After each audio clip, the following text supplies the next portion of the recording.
Okay then. What's the plan for this week then? I'm not sure how serious. I was going to say I gave you the vague quote for the getting the tavern fixed up, the ramshackle, getting it fixed up and making it a little bit less rammed or shackled.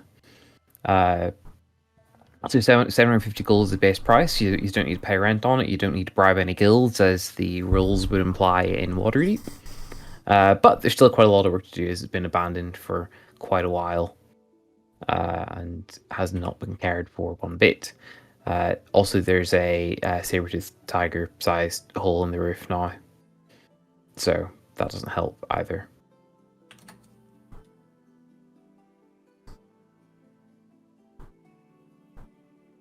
You can, of course, chuck that in the back burner. It is your premises, and you could potentially come back with maybe more to offer gold-wise initially. I don't know how much you have. I don't remember any like discussions of how much you have pulled together, for example. Whether you want to try and get like down payment for that, whether you want to organize that this session and then like let it all happen off screen sort of thing. But that's sort of 750 gold, like all in, base price, no negotiation, no nothing. That also includes some furniture as well. Fair to say you have some decent sort of a little bit of store credit around Lonelywood after making sure the lumberjacks don't get killed anymore. And if I remember right, Ree's considering going and telling the lake monster that Ravison is dead, or he's going to sort of leave that alone, or we kind of need like to bring Ravison to the lake monster. Really? Didn't we chop like off a hand or a head or something? I burnt the hand. I remember there being some discussion of we'd better take something identifying with us.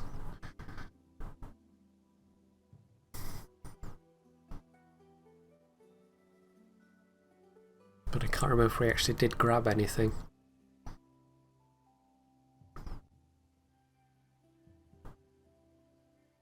I don't have anything in my inventory anyway. So I'm pretty sure I wasn't the person that was, talking about chopping things off.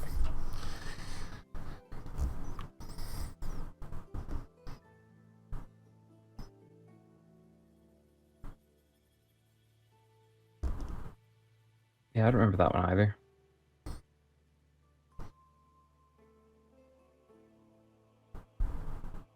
Perhaps we could have a second go at convincing the monster. Sure.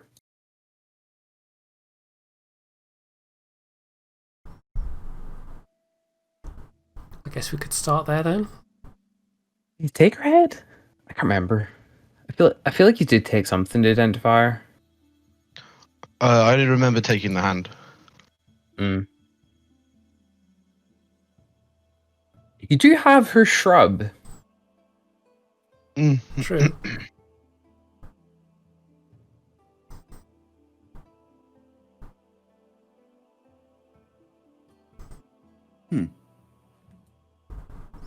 Perhaps we could get a boat from Lonelywood.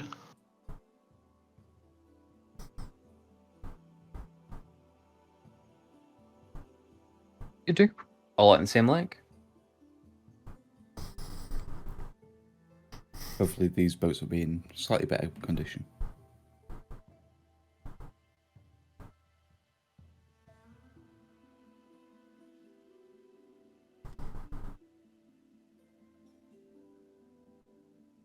You can hope. All right. So, you will note, from a sort of game admin point of view, there is now an clock. You can see the clock, yes? Yeah. Yep. So, I can basically just start it and it will run in real time. So, for example, if you're having a chat with an NPC, I will press play, as it were. And if you literally do stand around discussing something for a minute without sort of explicitly wanting to discuss something out of character for good reason, the timer will be running. So if you're having a conversation amongst yourself and there's an NPC in front of you, well, social faux pas and all that. But yeah, well, time the clock started at noon. I think that's roughly where we left off anyway. So have at it.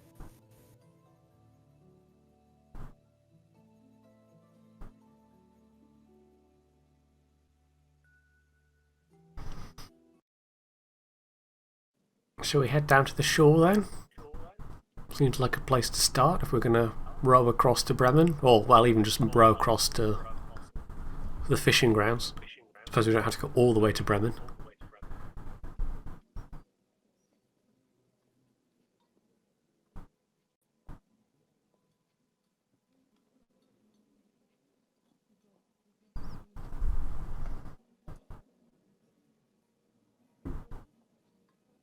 There aren't boats that go from here to there, right? Yes. Well, we'd only need to go in, like out in the middle, right? Yeah, pretty much. I was gonna say the Lonelywood is famed for its lumber, and that's its main income. It does still send out fishing boats to save them having to trade for their food, of course. So we'll just pull this on it.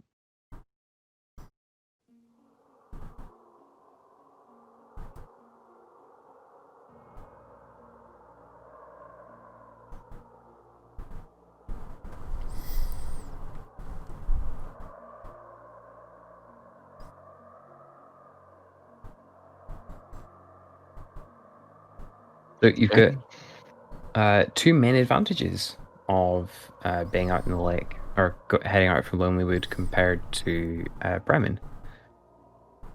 Bremen has its ice flows, of course, but Lonelywood does have no such problem. So you won't have to deal with those on your way out. Nice. Off the top of my head, I believe boats are supposed to go about 3 miles an hour. So you can literally get to where the lake monster was in about an hour of rowing. Okay. Nice. We should do that then. We can tick that off the list. All right. I guess I'll do the same thing of summoning it with the horn of silent alarm. Okay, so you just head on down to through the docks in Lonelywood and see a couple of guys that you've probably seen in the bar, or the tap room, a few of the nights here and there. Ask if you can borrow a couple of boats. You need to go out in the river, and they of course ask if you're going to be doing any fishing while you're out. Oh yeah, do we want to do any fishing? Yeah, we'll fishing. That's what we're doing. I mean, we could do. They're offering 10 silver a head. Pretty fair. Something to pass the time if we aren't successful immediately with our other thing. Sure. Alrighty then. Fair enough. The chucks a few fishing rods, some sort of standard sort of bait. It's essentially chum, and sends on your way without too much complaint or otherwise. What was the name of the creature again? It was a Plesiosaurus. plesiosaur. So, can Garvek ask how much if we bring back a plesiosaur? Bless you, what? Lake monster. You believe that, do you? That's those fucks down in Bremen trying to scare us off their lake. All right. So, if we bring it back, How much? They sort of look at each other and it's like, you know what? If you bring back some sort of lake monster, you can name your price. No problem. Let's just scamper off.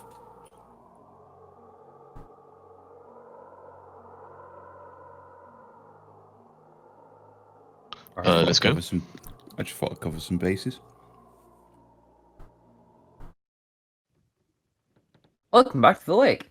It's almost like nothing's changed.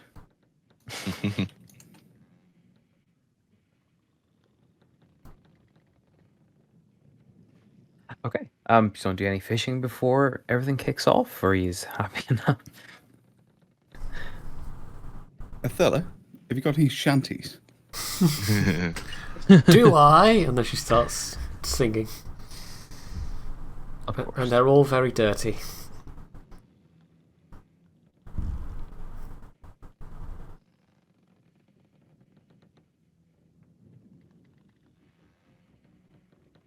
Okay.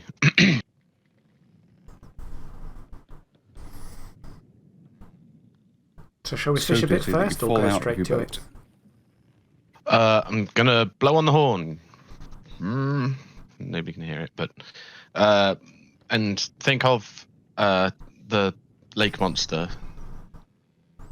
No fishing at all. Oh, well, are we fishing? Nobody said anything. I did. I said, shall we fish first? Yeah, you asked the question if are we fishing first, and there's no answer. Well, shall I be more forceful then and say, let's fish first? We can fish first if you want. Yeah, why not? Go Sure. for it. Get a few quid, right? Yeah, why not? I think it was supposed to be in the boat rather than hovering next to the boat. Let's help. Wait, what? What? Did you go out of the boat? Yeah, I was like there and the boat is Oh, there. that's weird.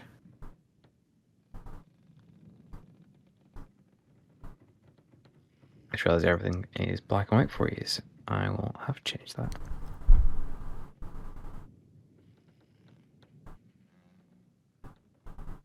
I know it's the curse of monochromacity or something. There you I go. don't know. Right. All right. What were we rolling for fishing then? I can't remember now. So for fishing, for every hour you fish, you can roll me a survival check. Everyone who's indulging. You've been offered 10 silver ahead this time, which is a little bit more generous than last time, I believe.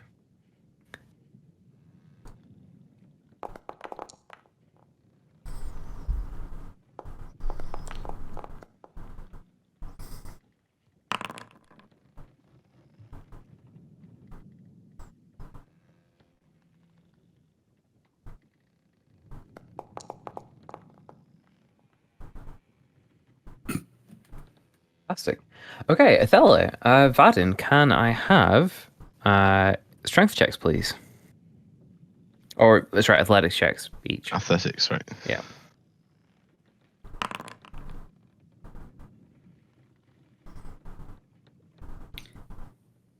Are your rolls to the GM?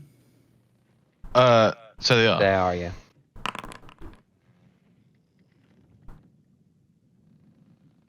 Oh, lovely.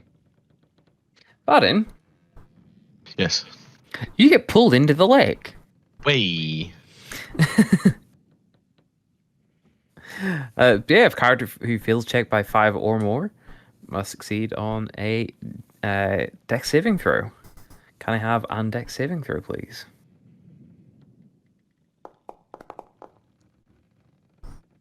Congrats, you're not in the lake.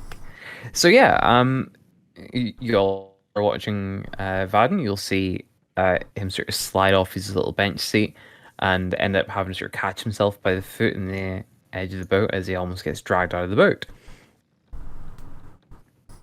The knucklehead trout escapes off your line.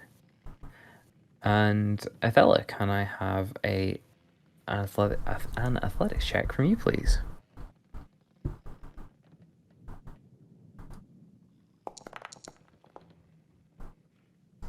Good start.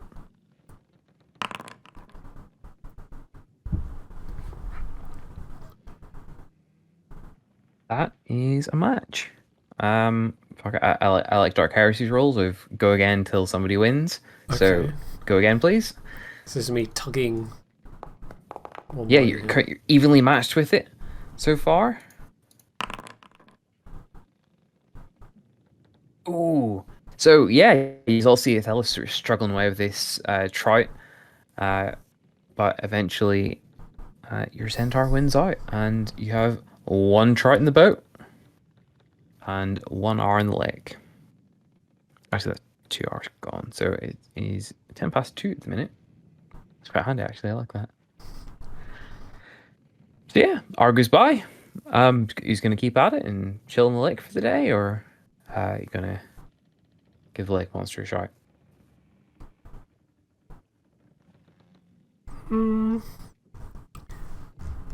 I don't know. 1 more hour?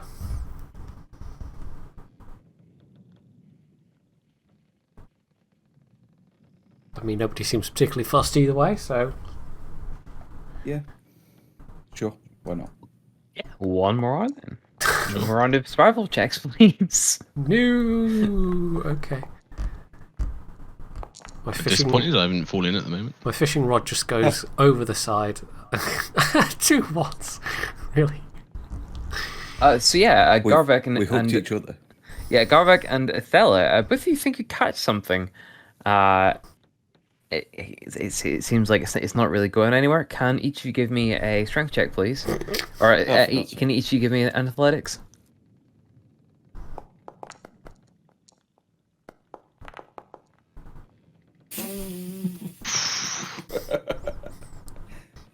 Nothing's really moving. Can I have another round, please? Oh, what?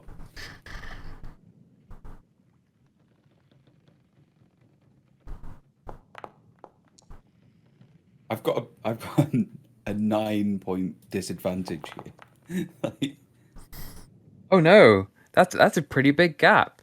So yeah, you start fighting away at this. There seems to be like an ice flow, like there's like a chunk of ice in the middle, which seems to be hiding the lines for each of you, like whatever it's getting caught onto. However, after a bit of fighting, Garvek, can I have a dex saving throw, please?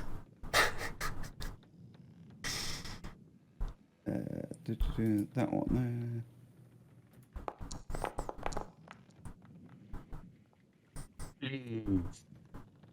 Adela, all of a sudden, you seem to make a lot of ground in the trout.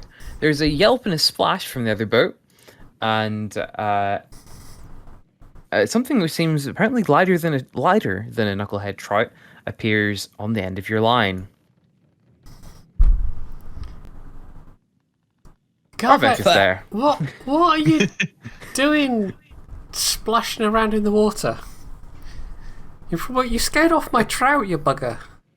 It's cold in there. She's going to haul him out. Yep. I thought I got something. Oh, do I get anything? I rolled a 21. Where'd you go? Oh yeah, and give me a athletics, please. Oh, fuck. Dex saving throw, please. Is it weird I kind of want to fail this? Not a fail. So yeah, you just once again the trout seem to be particularly strong today, and you catch yourself on the edge of the boat once again. And no trout for you. Oh, that's a shame.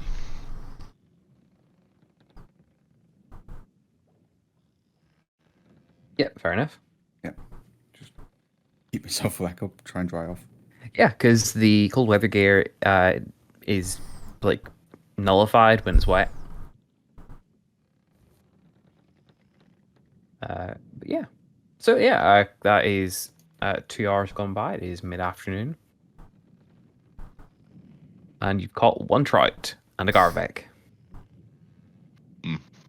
Not a very good catch. Alright, shall we try our luck with the lake monster then? Hopefully we'll do better. I suppose.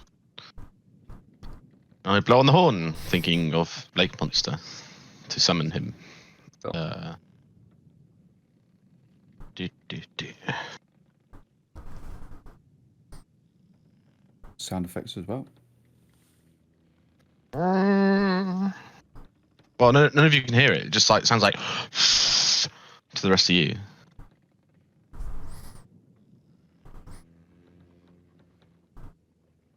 That's if he's about.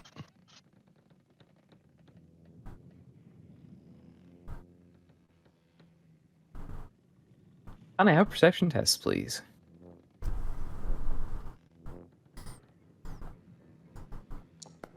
I mean, judging by the music.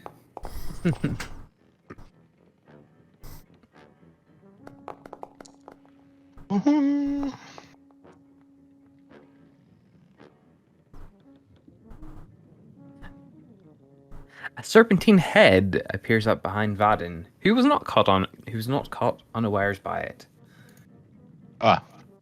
We killed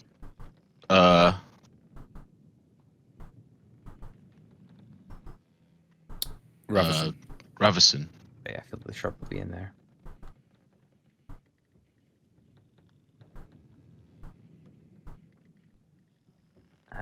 You get squinted at in a serpentine fashion and says, "What proof did you bring?"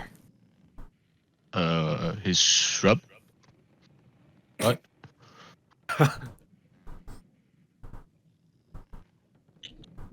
You brought a plant as proof that the great Ravison is dead. It was animated, just like you were. There was a moose and 2 cats. Notices the shrub. The shrub waves at it. And it sort of recoils ever so slightly. You're free. The shrub sort of just squeaks back at it. It's true, they killed Ravison! Yeah, I'm just translating today because I think he's not around. Speaks common all this time. It's auto-translate.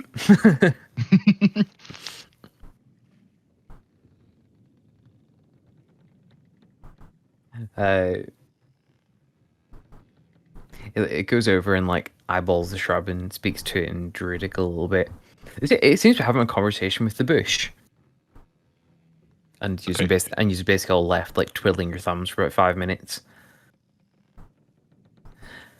Like once it comes back over to you, as I comes back over, it sort of cranes its head back over your direction, more accurately, and says, "I believe the strange bush that you've brought along with you.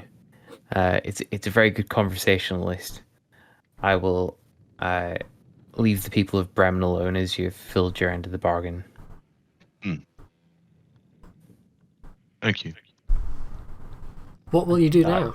Dives back under the ground. Just dives back under the water. Oh, rude. Did I hear the conversation Garvek had with the guy earlier about the lake monster? Yeah. All right.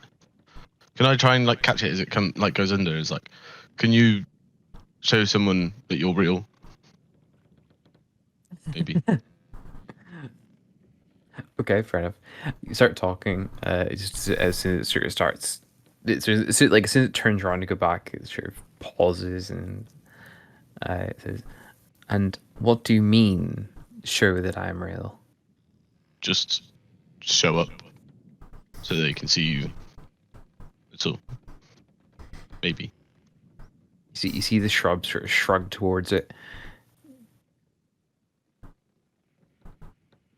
And he says, We had a wager. You did. So, yeah, you'd be doing us a favour. He gives a sort of a snaky sort of sigh and says, you've done me a service of giving me my freedom. This is the least I can do. We'll be even after this, correct? Yeah. Yeah, So it shall be. of course.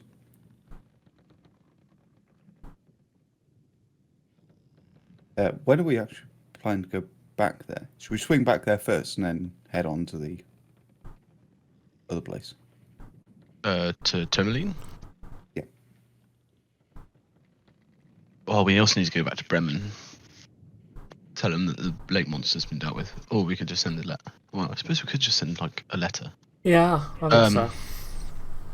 Yeah, let's go back to Lonelywood so that like we can. Yeah, we don't want to put the guy out. Yeah. I mean, I'm sure he's got a long list of things that he wants to do with his newfound sentience. And freedom.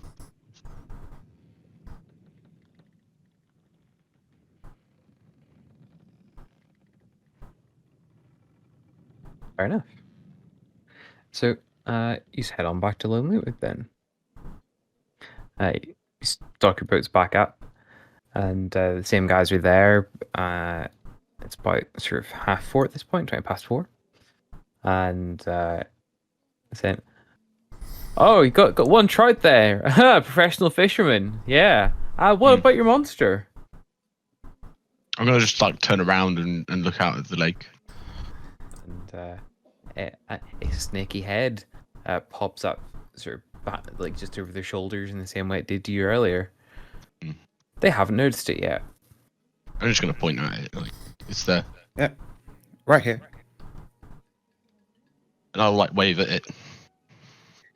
They turn around, promptly. They don't even let out a scream. They just go bloody heck, and then fall on their asses and like scramble away back from it a little bit. Just gonna like put my thumb up to it and like say like, yeah, as a thanks. Just don't piss it off and you'll be fine.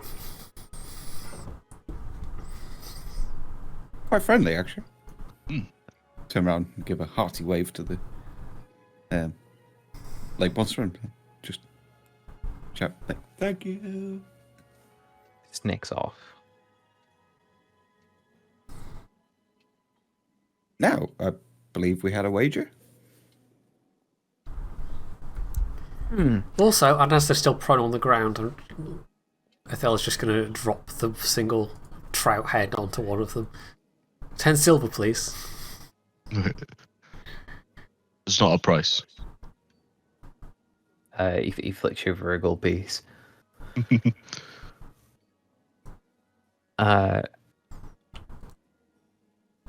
And they sort of go, we thought you meant you were bringing it back dead, hanging the wall or something. Seems very much breathing to me. I don't recall any The specificity to that regard. wager was we come back with We showed you a the lake monster. So No. we went out without it, and we came back with it. No. I was very See, careful with my wording. there wasn't any shaking of hands or them contracts written up. You're a fisherman, correct? Well, yeah. Meaning you go out on the lake, correct? Obviously. It'd be an awful shame if that were no longer possible.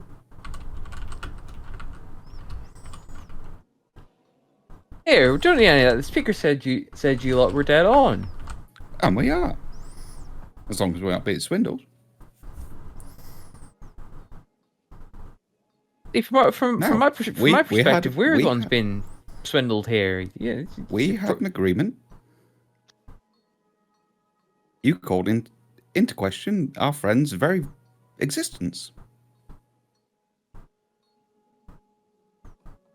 They sort of It's give like a look saying that back to you. kobolds can't read books. They sort of give a look back to you that just says, "Well, yeah." So we've educated you. We've freed a lake monster from a life of servitude. And we had an agreement. I was led to believe from the speaker that this is a town of morals and a town of its word. Yeah, Nimsy did say that.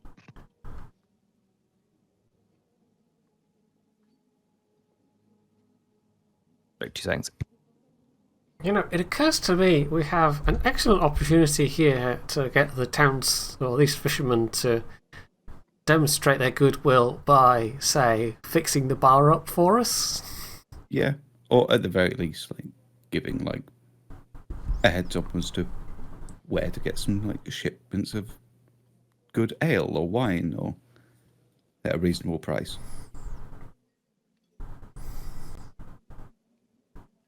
Something along those lines.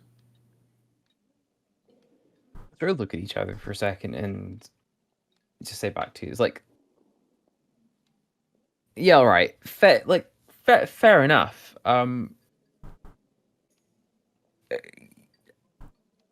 We're in a bit of a spot here.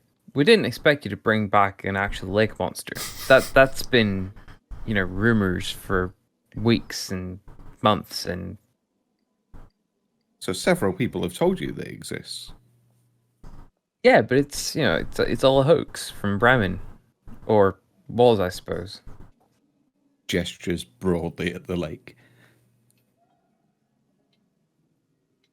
Sort of shrug and just sort of say, right, well, what's the price then? What were we expected to fork out? Maybe have a second to confer. Shrug and sort of pick themselves up at this point. Yeah. Kavak will like turn around to the rest of the group, sort of huddle in and be like, so what do we think we can get out of this? I think it's a good opportunity to get some free labour for fixing the bar up. We could probably get a lot of raw materials cheap, seeing as we need wood and we're in a lumber specializing town, right? Mm-hmm. So shall we keep them sweet and just ask for Let's not be too unreasonable. Yeah. ask for assistance and a fair price? Sounds good. So break the huddle then, and turn around and say it. Then gesture at the ramshackle and say, now we've recently acquired this lovely establishment, and as you can see, it's in need of some TLC. So we were wondering if you would be able to help us out by giving us pointing us in the direction of someone that could give us a fair price on labour and materials to fix up the place. They'll look at each other and say, well, I mean, if you check the Lucky Liar and maybe speak to the speaker, she might be able to point to some lads that haven't got much to be out these days. And if you want a fair part of the deal, I suppose we could give you a day's labour for the day's labour you went out to make this bet. Possible?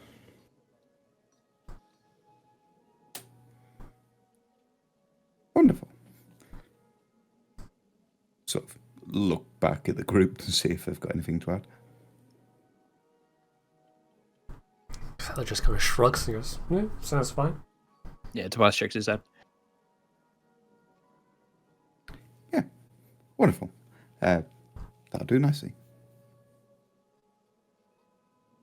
And he'll reach up and like offer a hand. They shake your hand.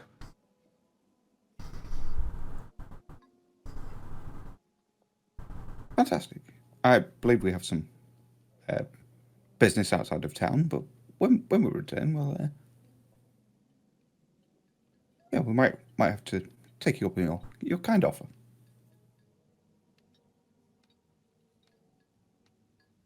Sorry, your names were...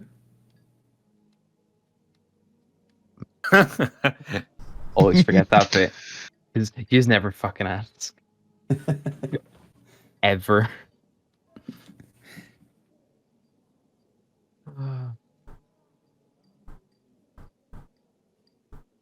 Fantasy name changer. Karen and Donald.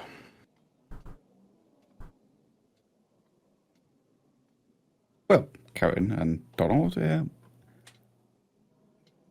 I hope we've at least given you a story for the bar this evening, and hopefully before too long we'll be holding those conversations in our own establishment. Nod their heads. They seem a little bit relieved that you didn't actually ask for anything like unreasonable, and give an offer something quite sort of sensible and accomplishable.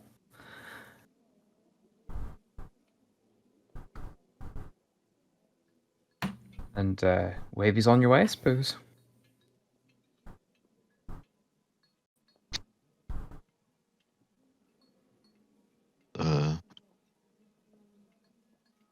And Athela, don't forget to add 1 gold piece to your sheet for the trike you got. Yeah.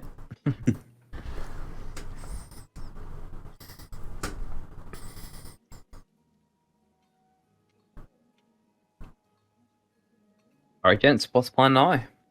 On to Tourmaline? Yeah. Yeah, I don't think we have any business here otherwise. Immediately, anyway. Is there any like courier service about? Yeah, there is actually. Oh yeah, the message. Yeah, we need to do that as well. Hang on.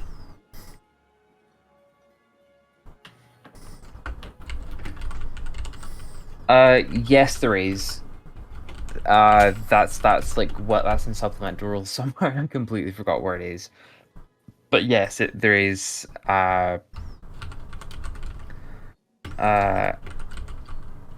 A thing for that. I will get you the name and stuff, but it does exist. So Yeah, that's all I really need to know. I'm gonna send a letter to whoever in Bremen asked us to stop. Tally would be a good Monster. person to send it to. She's a person you could send it to, yeah. And she would disseminate the information, I suppose. Yeah, I suppose. Yeah, the Tally, whatever her last name was, I don't think I wrote it down, or we got it. I will write Tally. The lake monster is free and will no longer be hurting people of Bremen. Baden. Yes. Great. Send any reward money to the Ramshackle in Lonelywood.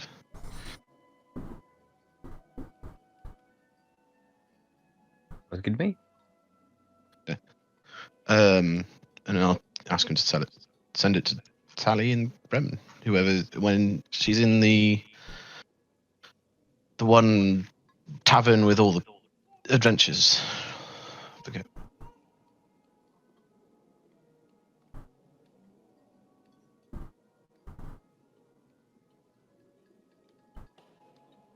The something to do with treasures. Yeah, something to do with treasures. What normally happens to treasure, especially when pirates are involved. Hoards. Treasure hoard? The buried No. treasure. There Buried you treasure. go. What was the other one? Like the sleepy moose or something? Do you mean Oh. the stones that even killed the River's Mouth, the Grumpy Moose, or the Black-bearded brother? The Grumpy Moose is the one we stayed in when we got attacked at, but no. Yeah. The buried treasure. Yeah. That's fair enough. Cool. I'm happy enough to say that is going to be a thing. Is it worth speaking to the speaker? Did Yeah. it cost anything? An amount, but like it's like a couple silver sort of thing. Like it's nothing. Okay. Yeah. Is it worth speaking to the speaker here and just saying there is a lake monster? If you have any issues, just let us know and we can fix it. Yeah, I'm happy to say you give that a shot on the way out. Cool. She wishes you well on your way, and says you, of course, welcome back anytime, and she considers you residents of the town.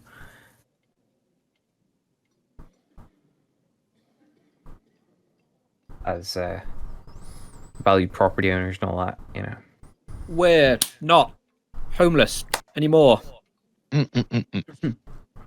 We're just normal murderers. Fitting nicely with the rest of the town, then.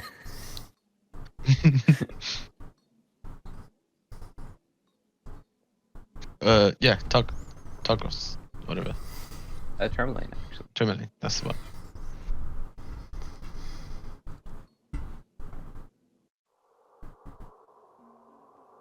How long does it take, actually? So, you are a mile and a half away from Tourmaline. And since you're on a road, you can travel that in an hour. Exactly.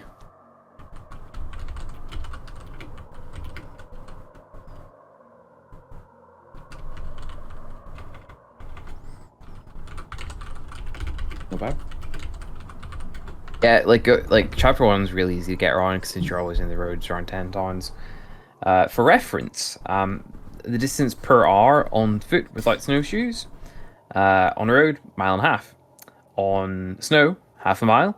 On mountain, a quarter of a mile an hour. So it's it's pretty nasty. By the way, So- that's a ping counter in the top right. I'm not being stupid. That's an FPS counter. Oh, FPS. So Okay. so just over FPS to make sure nothing's like crapping out, basically. So yeah, just make your way to Tourmaline. Thank you.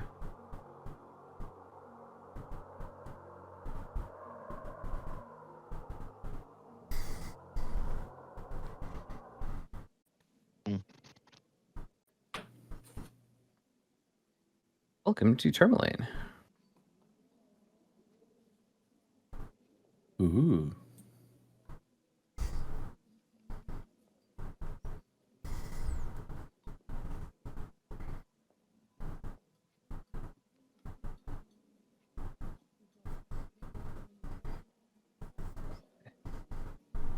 Those are up.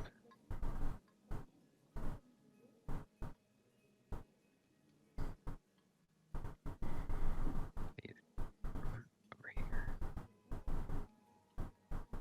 So, Tourmaline, for those that, for the locals, you know to have friendliness of 3 snowflakes, services of 2 snowflakes, and comfort of 3 snowflakes. Oh, quite good then. Rated quite highly. This also seems like one of the larger towns. Yeah, it would be one of the larger towns. Is this one of the sacrifice towns? Nope. Good guys. And there's the heraldry for Tourmaline. The fish. The open-mouthed head of a fish at the bottom of a sky blue field. Its jaws parted as it swallows a large rose-pink oval. The oval is a tourmaline, the symbolic of the town's gem mining. Tourmaline, whatever. They're known to sacrifice warmth to Auril. Their rivals are, of course, Bremen, Lonelywood, and Targos.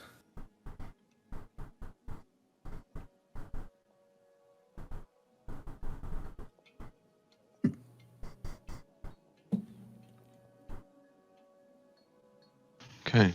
So is this on the edge of the same wood? I think so, yeah. Oh yeah.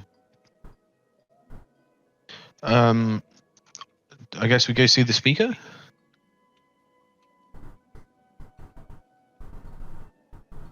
Yeah, I think that's probably the first Yeah. good first stop. Find out the details of the I mine. guess this big building in the middle. That'd be quite a good guess, actually. That is correct.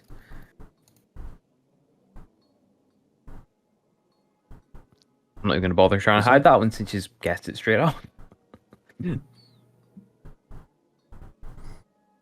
I mean, it's been the big building in the middle of each of them so far.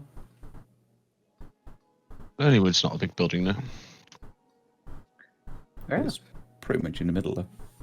So, yeah, a bit later on in the evening at this point, it's 20 to 5, and it's heading on into town. Everything seems to sort of slow down a little bit.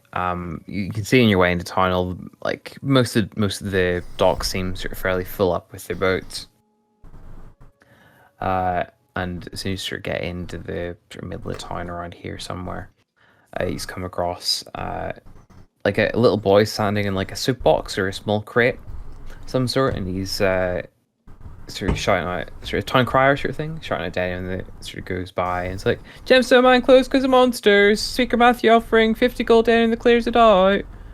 And he's sort of belting that out every few seconds or so after he sees the people in the street change around a little bit.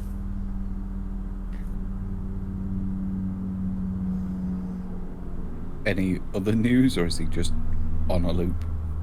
He's pretty much on a loop for that. That's definitely his pressing concern for the town at the minute, because that's once again that's their livelihood.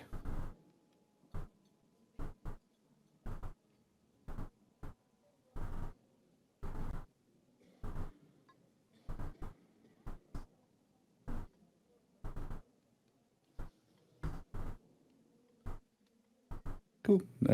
See, anything else as we're walking through town? Any sign of any kobolds? No, actually.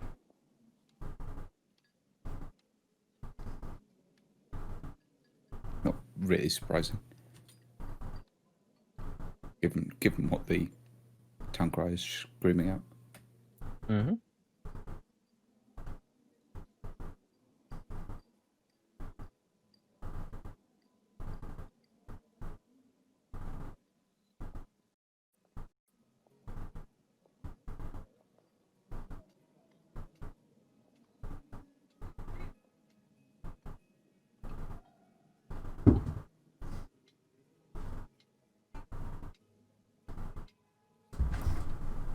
What's the thinking? Onwards then, or are we all just standing around gawking?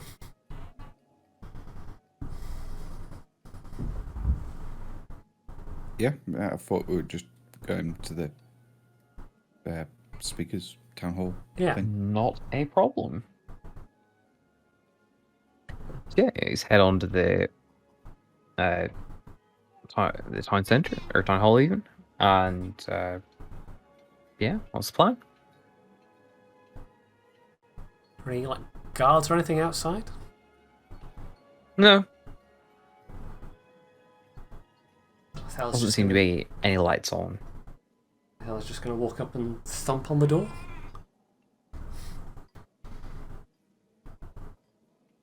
You thump away at the door.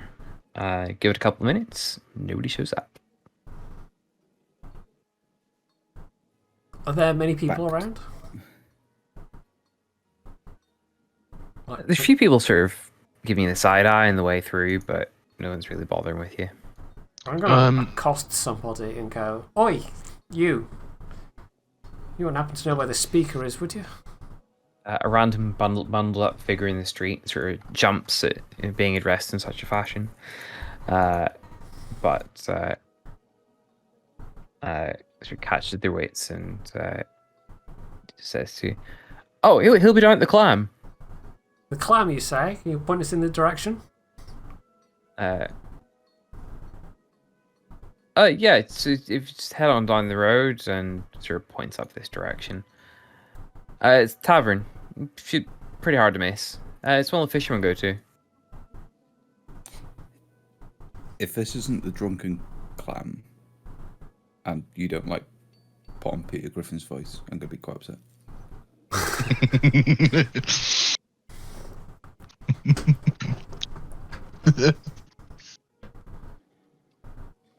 So I guess we'll go in that direction then. I was trying to work out how to do Peter Griffin's voice now. No, I know for a fact I can't. I'm just finding the soundboard then. Othello probably says something like, "Oh no, we have to go to a tavern. Oh no." Unlike you.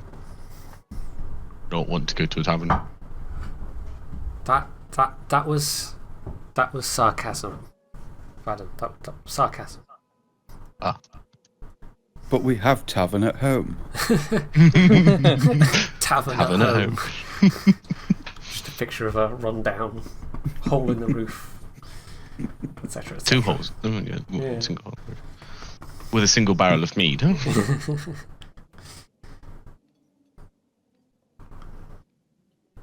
Don't forget the cat bits. Mm. Wait, did we move the carcass out of the? Pretty Yeah. sure, yeah. Vaden went out to the butcher's and sold it to the butcher. Oh, of course, yeah, for an extreme amount of money. Yeah, for something like, what was it, 90 gold? Yep. Something like that.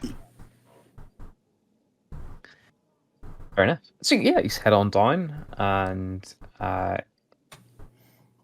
yeah, seems pretty busy. There's a few guys out the front having a good chin wag. Seem obviously all wrapped up. And sort of on the sort of final approach, one of them sort of squints out his little bit and sizes you up and waves you over.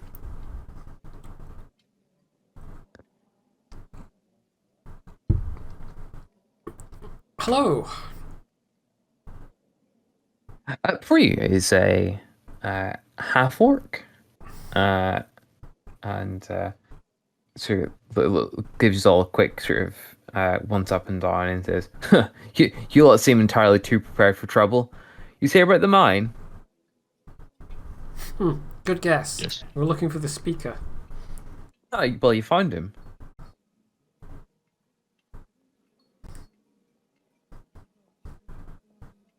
Well, then I guess you're just the person we need to talk to.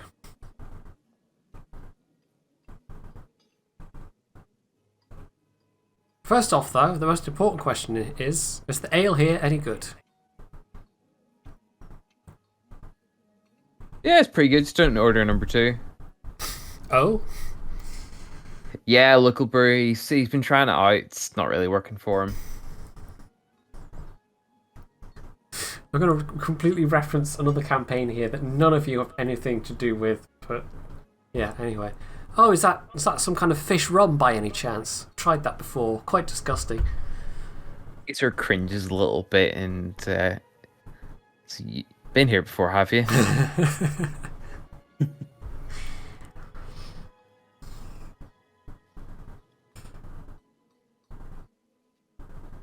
They'll turn around to look at the rest of the group and goes, "Well, I don't know about the rest of you, but I'm not going to have this conversation whilst I'm unlubricated." And she just squeezes herself inside to go and buy some ale. Sorry, that's a child in me laughing at squeezing yourself inside unlubricated.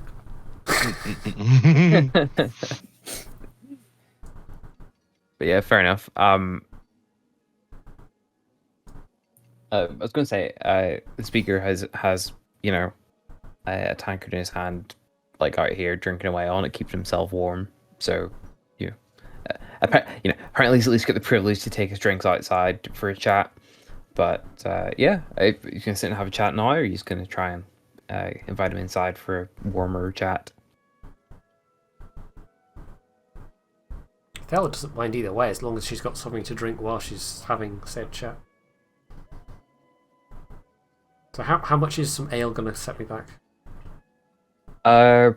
Depends what one you're going for. Not the number 2.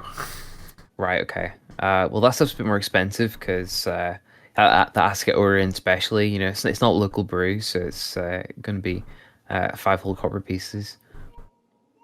Okay. I'm going to ask about the number 2. So the barman will when you ask him about it, his eyes will light up and will go off in a far too long tangent as to all the different methods, and there's gonna be lots of hand waving and lots of little pinches of the hand, and it's like, it's like The barman's the brewer, right? yeah, Yeah. yeah. Yeah. Anyway, yeah, it goes I on found a gift and on. see.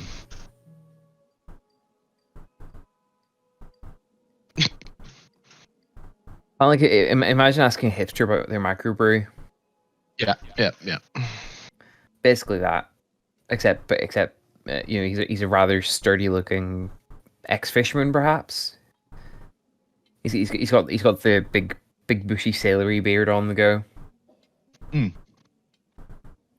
Anyway, and he offers you a rather healthy pouring of it for 3 silver or 3 copper even. 3 copper. 3 copper. Yeah. Yeah, sure. Cool. Can I have a con check, please? A check or save? I think it's a check. A check at the minute. That's okay.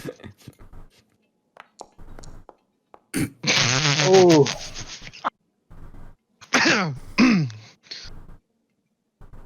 A 3. It comes back out your nose. It is fucking disgusting. Oh. And this was your first sip. Like it physically. It's almost like it sort of like grabbed you've lit the back of your throat and then shot straight up your nose, and then back down your nose into the tankard. I'm guessing there's like floating bits of snot in it now. Yep. It looks slightly better now. And obviously you're all like teary-eyed and whatever from just having had a rather pungent liquid through your sinuses. Athel's just pissing herself laughing, watching this next to him. Well, it definitely clears a blocked nose.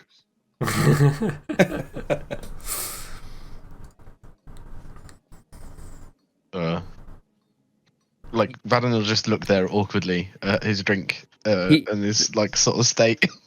The barman looks like mortally wounded and heads off to serve somebody else. I'm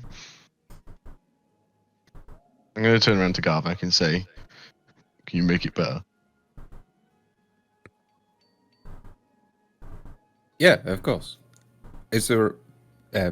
So if I use presentation,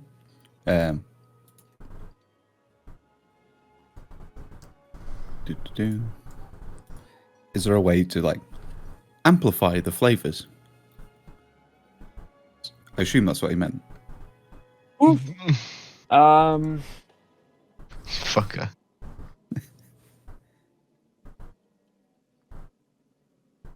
I mean, odd odors there, so I feel like You like can- I was yeah, gonna say you what can you could do is you Flavor could- flavor up to one cubic foot of non-living material. Yeah. So or flavor, yeah, definitely. Yeah, I just like dial it up to 11. Okay, I'm going to take another drink. nice. Con check at disadvantage. You assholes. Yeah, you definitely held it a bit better this time. It is a lot worse though. Brother. I'm just gonna sort of like, if we find a seat or something, I'm just gonna like not drink it, but just sort of hold it awkwardly. Fair enough. So yeah, the speaker comes in after whatever conversation he was having with the other chap, and waves over to a booth that just cleared.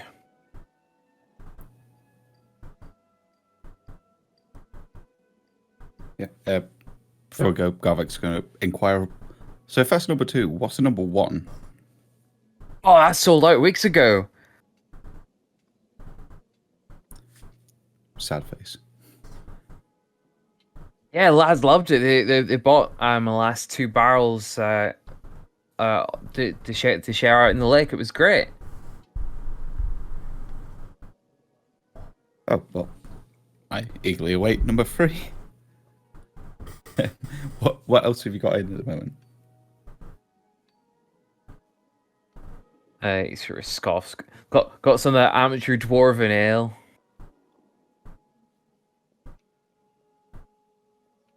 That'll do. That's- Short, that's- short people make the best ale. That slop will run you 3 copper. Yeah, okay. And he pours you a pint of what looks to be exceptionally good ale from the color and the refraction through it. It looks like honey poured into a glass. Nice. And 4 copper. no, 3. 3 copper. I paid Yeah. 5. I leave a 4th on the counter for him. Fair enough. By way of tip. And he sort of scoffs and is like, amateurs. Drink that slop. And he moves on to serve somebody else.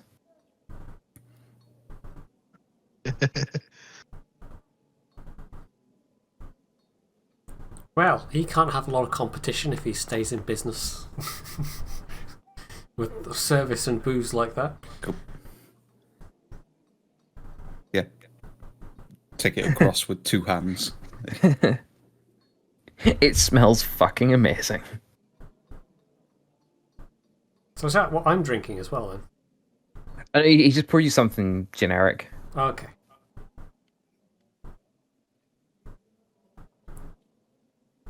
Alright, we'll head over and talk to the speaker then, I guess. To explain what just happened, he poured the kobold, who don't have there's not a particularly high opinion of kobolds in town at the minute, so he poured Garvek what he considered to be the worst ale he had.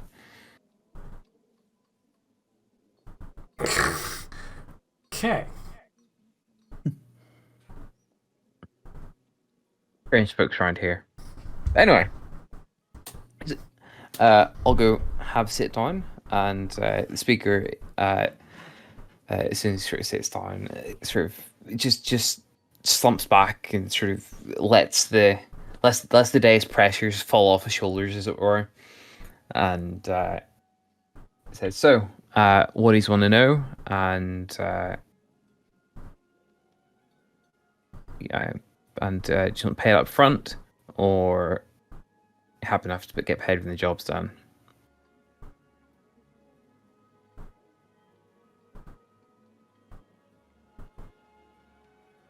I mean, if the offer's there for paying up front.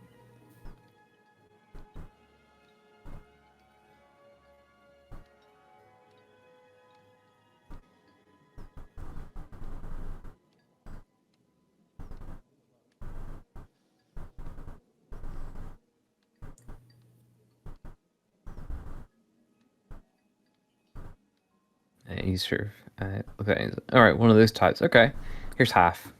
Get the other half when you're done. Then.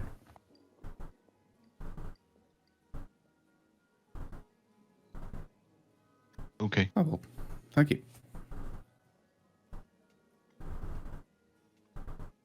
Just sort of stick my snout in the ale. It's really good. Like, genuinely, it is really good ale. The speaker sort of whispers to you, it's like, how did you get the good stuff? He's a kobold. And you hear him sort of whisper, it's like, fucking moron. I don't know how he keeps this place open.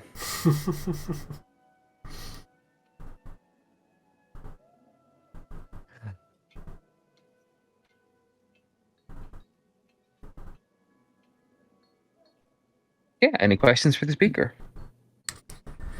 Any details? Yeah, like numbers, time scale, how long it's been. Were they armed? Were they aggressive? All that kind of thing. Any agenda? Yeah, have they sent demands or are they just... Yeah, so the little buggers moved in 4 days ago, and they kicked all the miners out. Oh, That's well, the kobolds are all armed, and the lads only had the pickaxes with them. Was anyone harmed? No, it's you know, the lads know how to keep a cool head, and there's nothing, no blows exchanged. Just out of work, that's all, and I'd rather get back to work, you know. Do they have a leadership figure of any sort? He sort of shrugs, and I don't really know. I haven't. There's been no negotiations with them. It's showed up and forced the lads out. You know, it could be related. Like one of the guys went missing a few days before the kobolds showed up, but the guys say it might have been from the Underdark, but it's I like to keep that in the quiet though. So there are no kobold warbands in this area then that are likely culprits. He sort of nods to Garvek and he says, I'm not an expert in kobold politics. Sorry. But to answer your question, we haven't had any trouble. They've not come out of the mine to do anything. No, it's like a sign up in front of it and everything. They seem to be turning that into their new den or something. Did the miners report any magic users among the kobold? No, it just said they come in with a bunch of spears and knives and whatnot and poke them all out. Oh, well, if they've put a sign up outside, I don't know really if there's anything we'd do at this point. He looks at you quizzically. Right. Technically, it's theirs now. It's got a sign. Right? Well, the problem there is it had a sign before. Ah. Did you protect the sign? It was no more protected than they have theirs. In that case, I have a plan. Fuck's sake.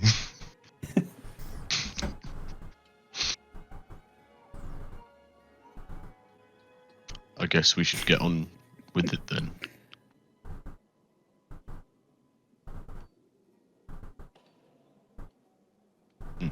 Yeah. Would Garvik know anything about the Covert Clans in the area? Roll history.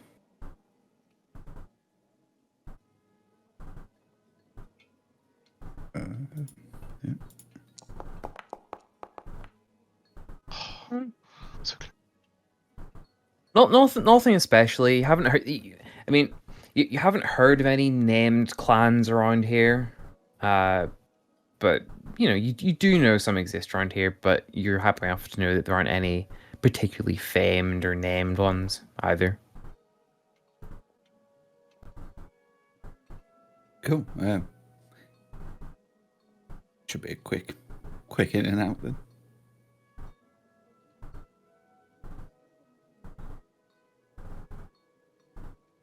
We shouldn't be complacent. This seems deceptively simple. Most kobolds are.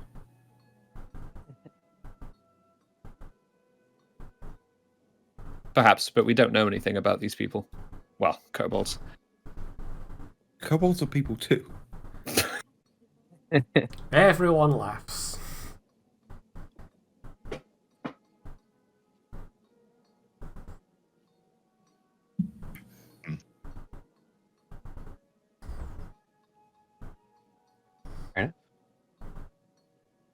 Yeah, finishing your drinks and heading on then. Yeah. Sounds good.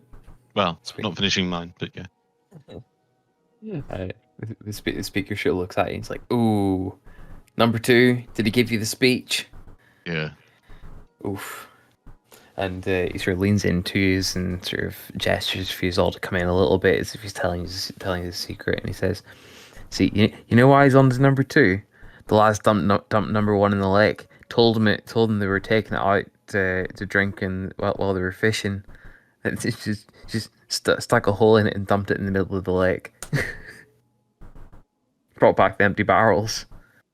Maybe that's the real reason the lake monster was so angry. But the fish were happy. Oh, he says, "You're not peddling that, are you?" No, We he's not have. let us ride him yet.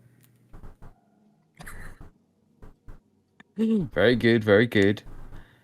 Mine's about half an hour up the trail, northeast side of town. You have a lake monster?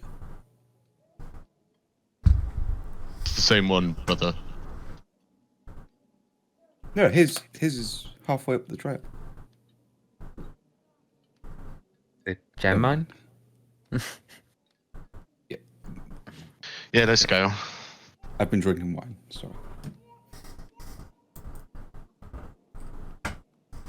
Fair enough.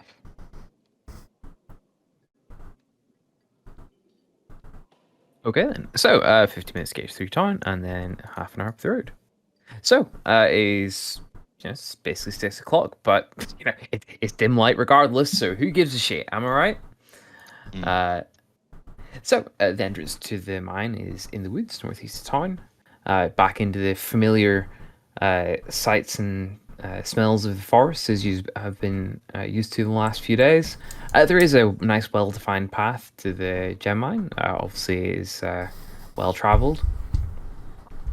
And the entrance to the gem mine is an open tunnel in the hillside.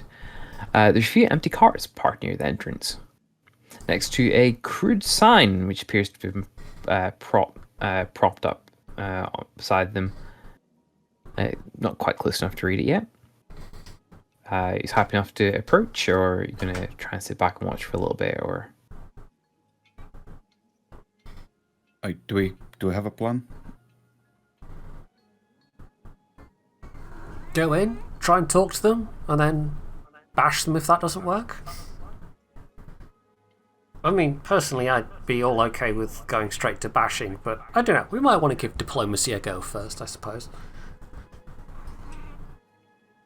Sounds novel.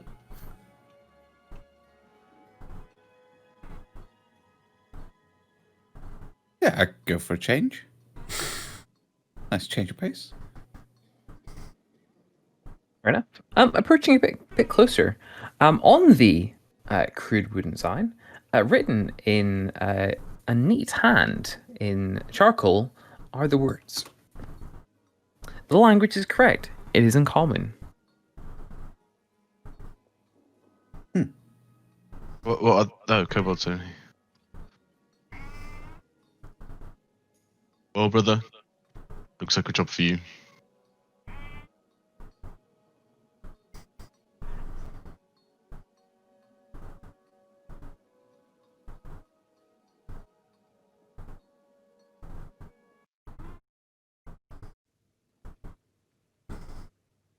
You do not own any token with I know. vicious Okay, maybe a ints. second. Yeah.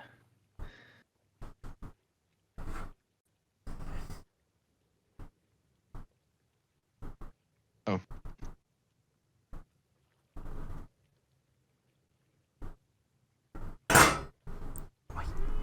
I could do with I would benefit from like a 5-minute break at this point. Yeah, no, that's perfectly fine. That's a good try. 5-minute break then. Okay, so welcome to the Gem Cave. Unpaused.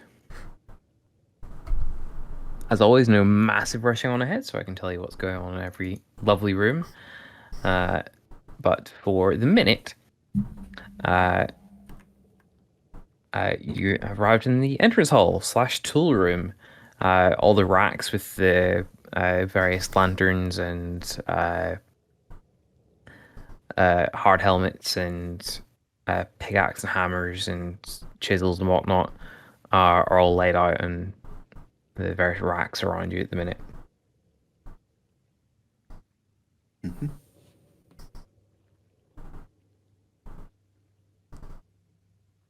Any signs of anything? Give me a survival check.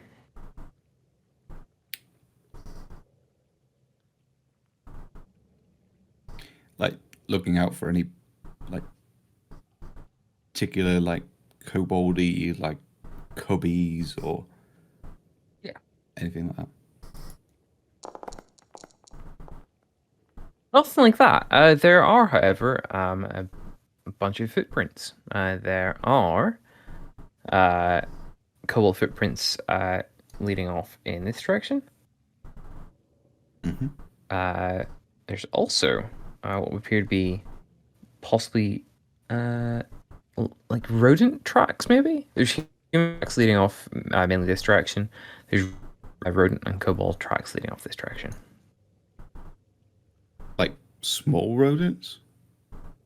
They're about the same size as the kobold feet. Huh.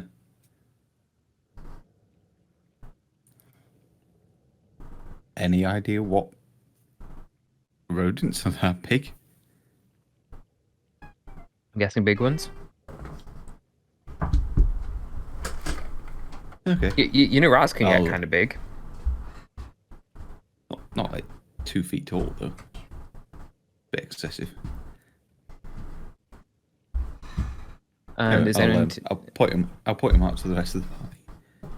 and is anyone taking any gear along for the drip? Is there any like oil, like bottles of oil, flasks Yeah. of oil? Yeah, there's enough to work with. Yeah. Can I take a spare one then?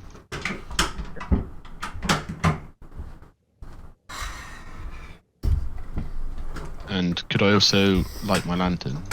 Of course. Is it hooded or bullseye? It's hooded. Excellent.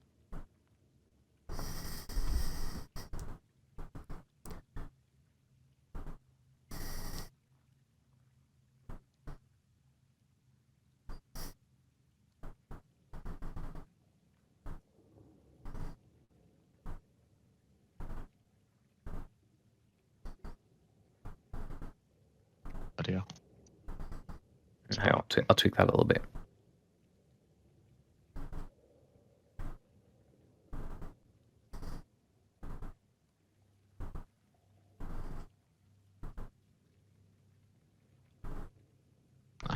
Something like that. But I think that's about right.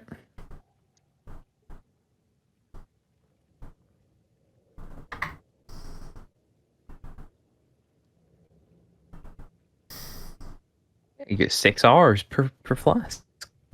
Nice. Do we go?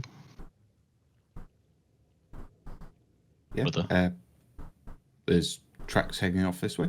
So The DM is asking for a second time. Is anyone taking any mining gear with them?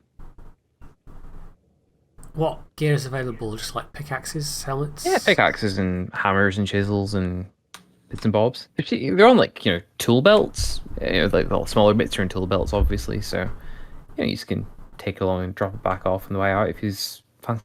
Athela will grab some stuff. You know, Farron will as well. Now you can see. That's good.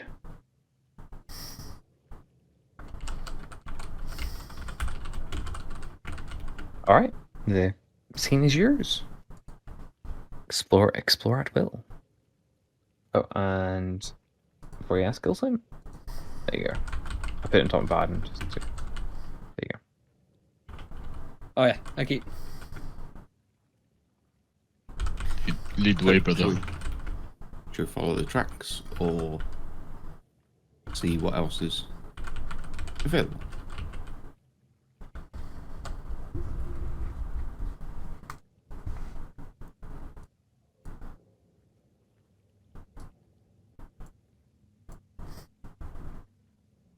Othello looks distinctly uncomfortable being in a hole in the ground.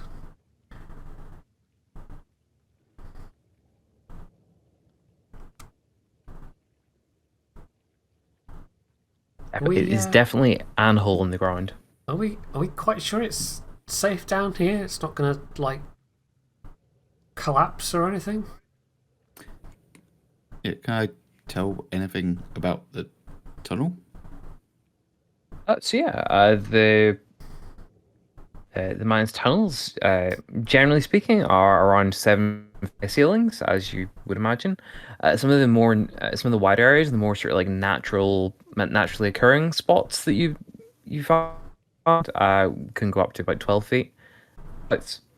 And no one's set up any torches or anything like that. The miners clearly bring their light sources along with them. There aren't any like handles like bashed into the wall for torches or anything like that. It's fairly au naturel down here, other than the obviously carved parts of the tunnel. No, like glinting in the walls or anything. Oh yes, there's little bits here and there. In fact, there's some glitz coming from this room.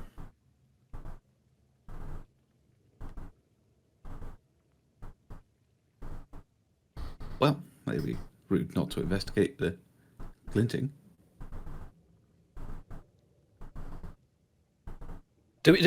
So we don't hear anything. There's no noise. No, other than what you can hear in the ambient soundtrack. No.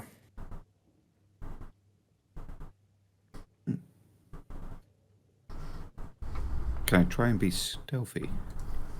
You can try.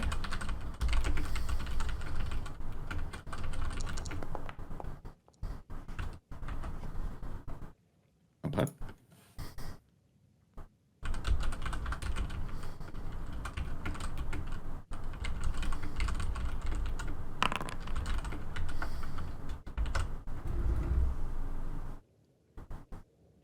Okay. Sneak away.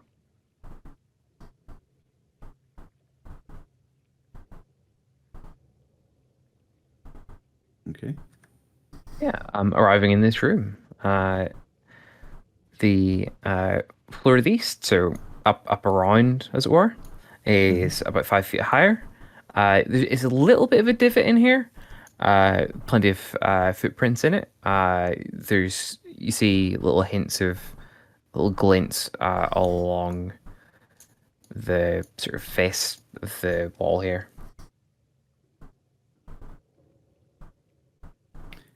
Any nice like rocks or anything? No, I mean, you would presume by the mining equipment that's sort of laying up against it, all the nice and easily accessible stuff has been mined away and was taken out in the last run at it. You know. Yeah, not particularly looking for like gemstones, just pretty rocks. Oh, there's plenty of those, but sadly they're all on the wall.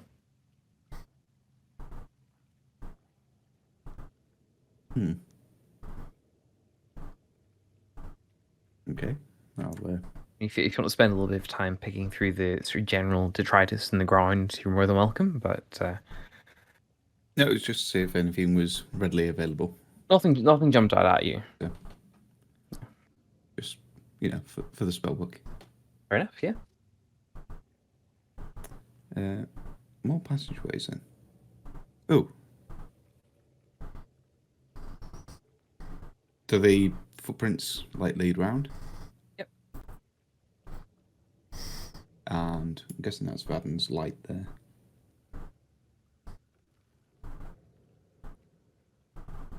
Tobias is going to follow Garvek, and he will attempt, although be unlikely to be stealthy. Fair enough.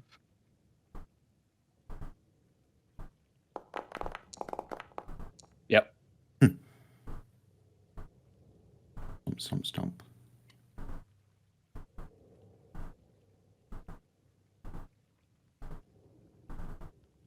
Garvik, you hear what is unmistakably some human feet clomping up behind you. Probably Tobias. Shh. I'm being quiet. Oh, sorry.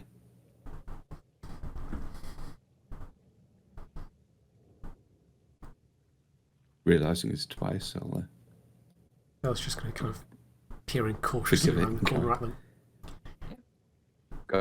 Say, feel free to move around as long as you don't like properly speedrun it. I'm just gonna hit pause if anything happens, but until then, Cool. all good. Garvik, the cobalt tracks veer off this way. The rat tracks veer off this way. I cautiously follow after them.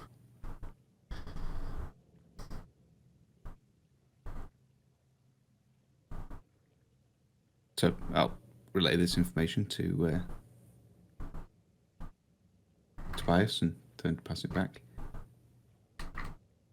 Yeah, Tobias will whisper it backwards. Tobias just sort of disappeared on my map.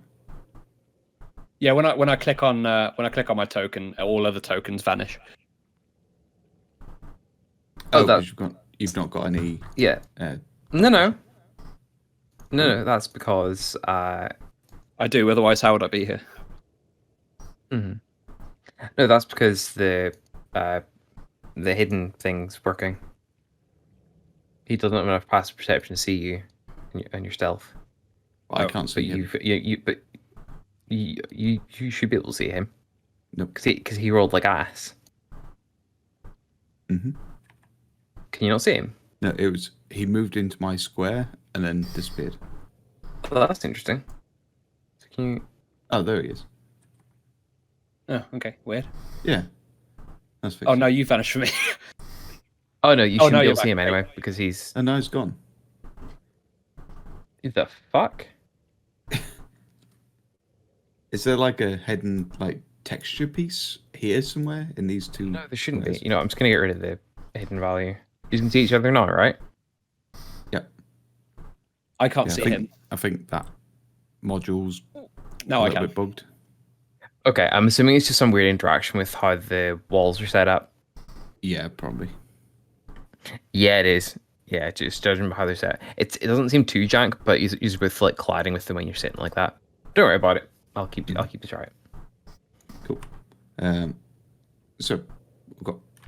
I'll explain. We've got kobolds going that way and rats going that way. And there was no kobold tracks going down this way, correct? Correct. This little avenue. Yeah, Garbeck and Tobias, you're hearing the sound of rushing water coming from this direction. And there's a little bit of like heat almost coming out of this direction. Like it's like very, very, very faint, but the air is fractionally warmer coming from this direction.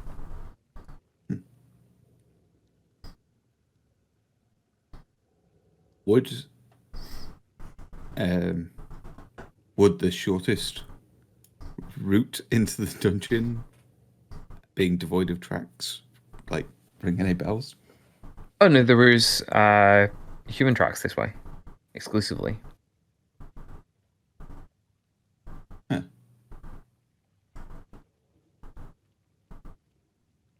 Weird. So, kobolds or rats? Should we go speak to the kobolds? Kobolds are why we're here, so I'd say that makes sense.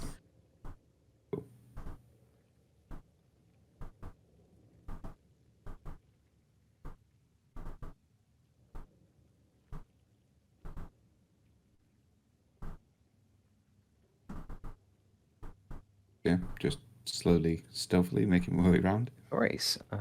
Brief pause. No pause for everybody. Garwick, when you arrive in that room, it appears to be like a processing room, maybe. You see like a few desks, and there's smaller hammers and chisels and whatnot, as well as what appears to be almost like some like split geodes and bits and pieces like that.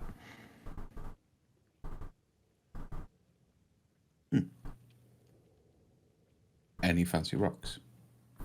Yeah, there's a couple quite nice ones. Scoop them up for future, like investigating. And if you're actually looking around the room proper, give me an investigation roll.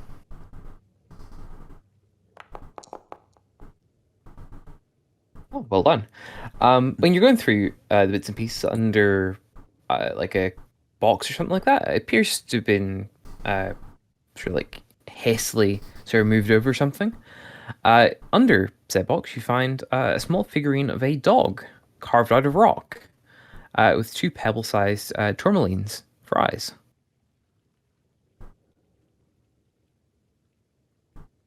Look, guys, Popper. Probably worth a few quid. But you need a proper appraisal, obviously.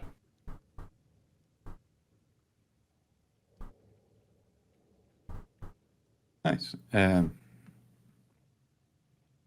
The tracks continue through. Yep, they continue on down this way. What's I was going to say, what's over this way? sorry, you went up a very small flight of stairs over here, and that's just a dead drop back down like side passage, which takes you back to the entrance. It's a 7-foot drop. It's easy, you can work with it. A long way then. For you, yeah. It's what Van likes to call a kitchen bench. But yeah, not paused. Yeah.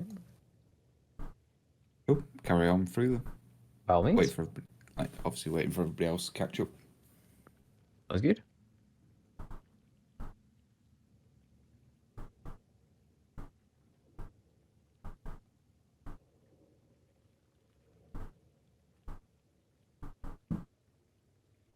He waits for everyone else to catch up.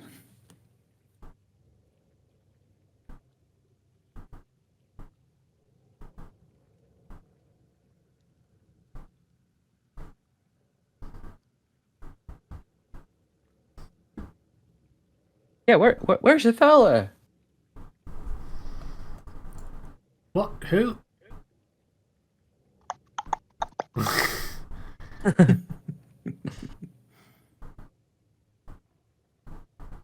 Gotta say, that's a weird noise to hear in a cave. She definitely seems like she doesn't like being down here. How tall is the cave? About 7 feet, most places. It's like most of the tunnels, like the connecting spaces, are about 7 feet. It's not like anywhere that any of the wider areas tend to be a bit higher. Okay, so for most of the time, Vadden's sort of like bent over and comfortably.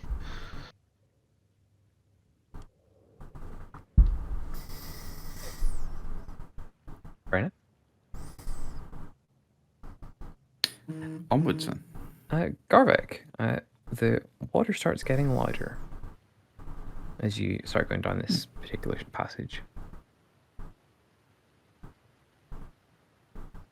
Cool. Head on round. Oh.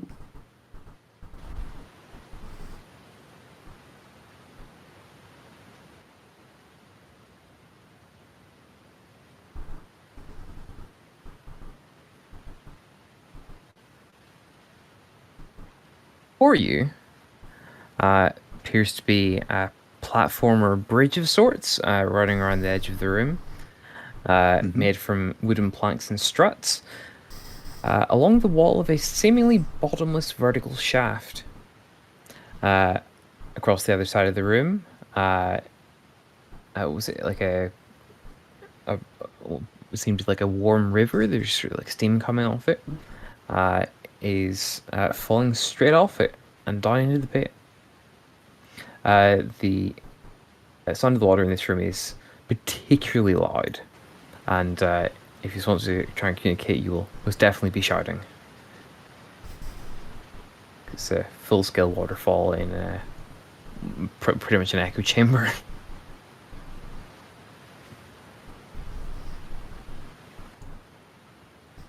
Okay. And there's like a wooden platform running around the edge. Right. Does it look sturdy? You step on it, seems very sturdy. Any railings or anything? I mean, there's a wall. But there, absolutely nothing. Cool. I say we go one at a time. Yes. Carefully go and scurry across before any of the big folk can That's good. leap to their dooms. It doesn't so much as squeak when you go across it. Tobias goes next, being careful.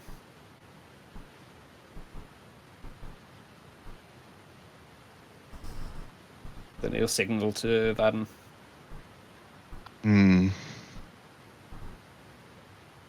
Baden likes this even less.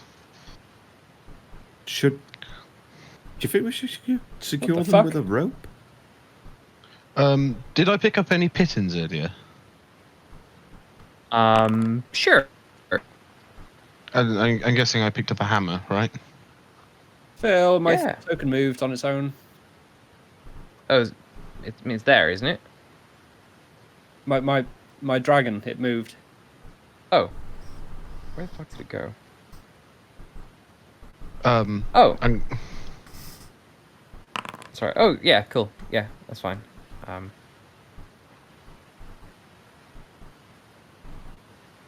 Well, it's fine that it's there.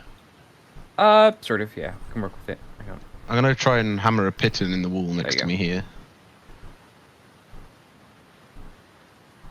Okay. Yeah, it's plenty. It's like, and I'm gonna tie some of my rope to it. Okay.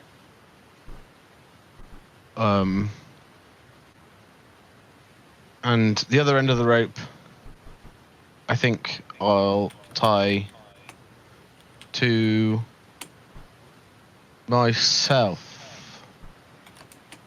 Okay. Yes. This is nothing, you know. How much does everybody weigh, by the way? Yeah, this is my. Including gear.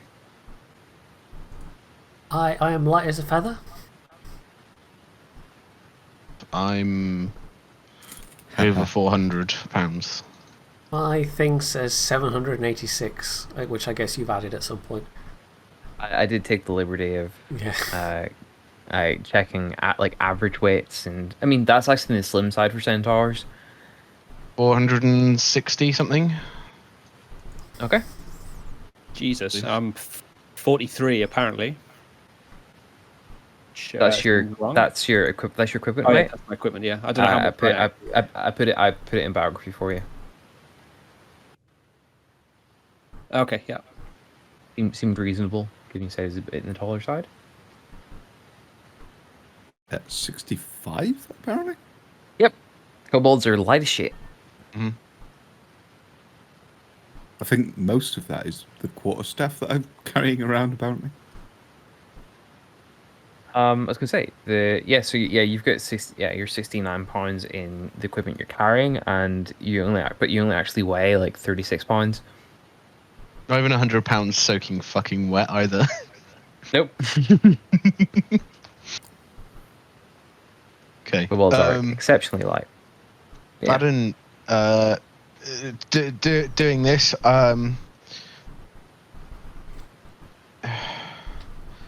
I don't think I will. Fuck. Shit. Just wait until I'm able to cast Reduce on myself.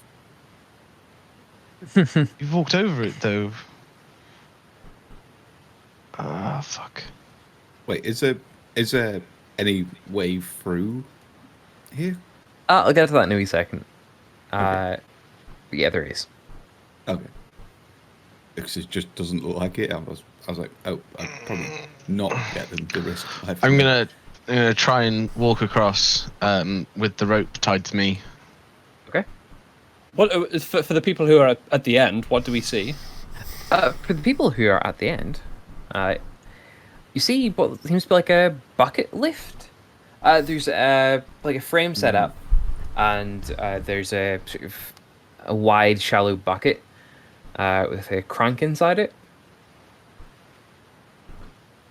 It can be used for either, presumably, taking like people up and down, or you could probably get a decent amount of ore in it. There's a crank on sort of like the side of the frame over here, or there's a crank within the bucket, and there's like a whole pulley system rigged up. So I mean, it's given it's used to take ore back up. It's obviously very easy to use. You reckon you're really going to get maybe one at a time, or maybe one plus Garvek? Maybe. Can we see daylight like peeking through where it goes to above us? Oh, it goes down. Oh, it goes down. Mm-hmm.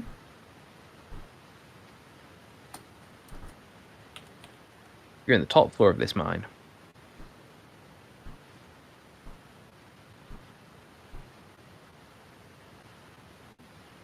We could be cheeky, and I could use my pseudo dragon to scout around course. this floor, and then we could So explore deeper. I was going to say, I've got teleport set up.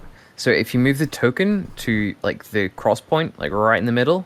So if you like move it, and then hold shift while you're moving it, and then you drop it right in the middle of the point.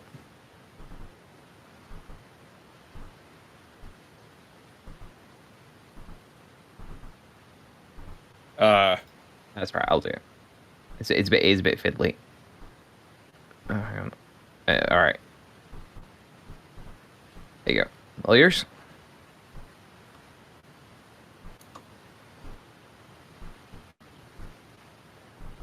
Oh, that's All right. all of us. My bad. Fuck 'em. Fuck 'em blind. Oh, okay, right. So I've got 3 ways to go. So I guess I'll go somewhere we've not been yet. Tobias will, I guess, inform. Yeah, He'll inform Garvik that he's sent his dragon off to explore this part before we go further. And remember, if you're seeing through its eyes, your own senses are numbed, other than touch, basically. So someone would have to tap you to get your attention in your own body. Otherwise, you're able to see, smell, feel, and otherwise sense through your pseudo dragon.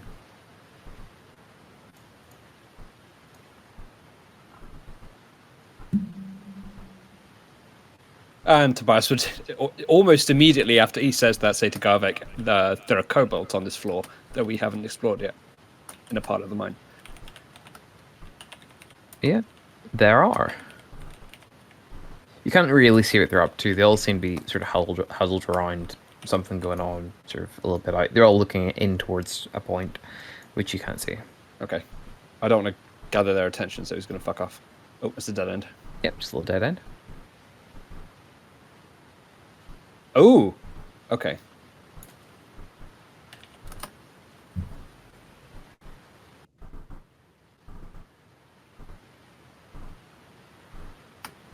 That leads out into the shaft. You can see up above up here, as it were, the path that you the sort of platform you all just walked along, and then down below to here and here, like the next level down, as it were, is another sort of platforms going around that side of the room and that side of the room. Okay. Oh, I'm completely mistaken. So this side of the map here is the floor above us. No, that's the floor below you. So that's top Oh, floor, correct. Yeah. top floor, middle floor, and there's one more. Okay. There's 3 levels. Your pseudo dragon is on the middle level, flying above what would appear to be a bottomless abyss. Okay. At this point, my dragon will come back the way he came. Do I have to move him? Oh, you want? Yeah, please. Okay. So, kill some. I am going to prompt something from your pseudo dragon, if you don't mind. Okay. Where'd it go?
Wait, what?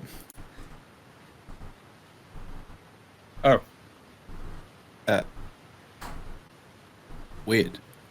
So I've realised why my character sheet is so heavy. For some reason, there's a chain shirt and leather armor in my equipment. They should not be there.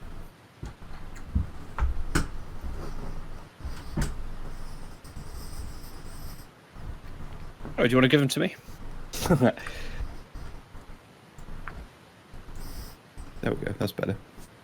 Yeah. £36 wet through.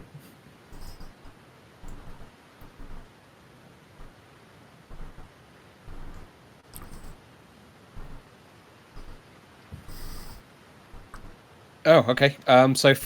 Tobias would appear confused, and he'll say to Garvek, "I think my dragon's been found.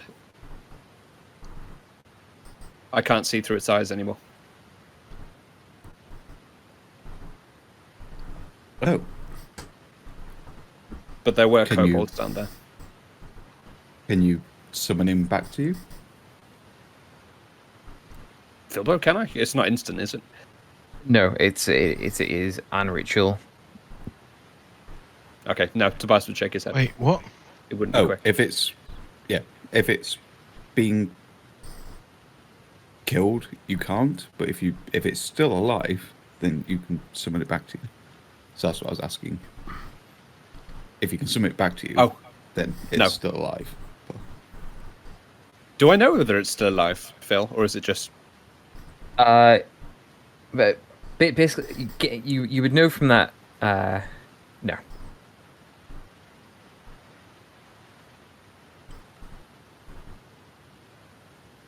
Like the connection just broke, and the last bits you got were distress.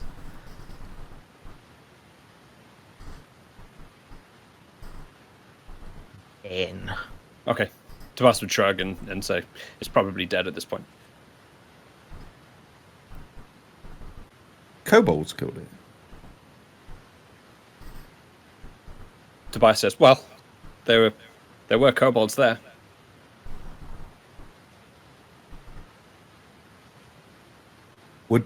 Would kobolds attack a dragon? Even though it's a pseudo dragon. I don't know. I didn't see. I'm asking, like, would Garvik find that weird? Yeah, if he's assuming it was kobolds, yeah, that'd be quite weird, yeah. Huh. Maybe they're not so friendly after all.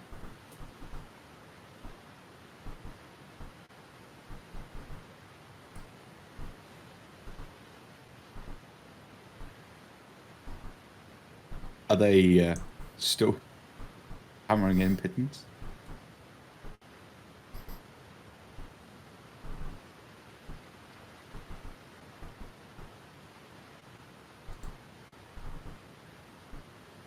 I'm sorry? Over the other side there, are they still hammering in their pittance and like these guys? Yeah, so when are the heavies going to cross the bridge?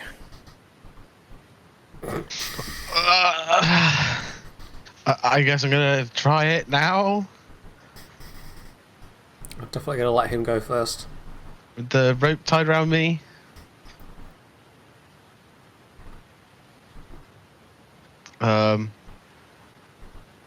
Just gonna like carefully sort of test my weight on the first step, you know. Mhm. And then sort of fully step on Okay. and start cautiously walking across. Yeah, so I mean, the priest doesn't seem the happiest with you on it, but you know, there's no big bends in the thing. There's a few creaks, you know. I don't know, like no more creaks than a little staircase.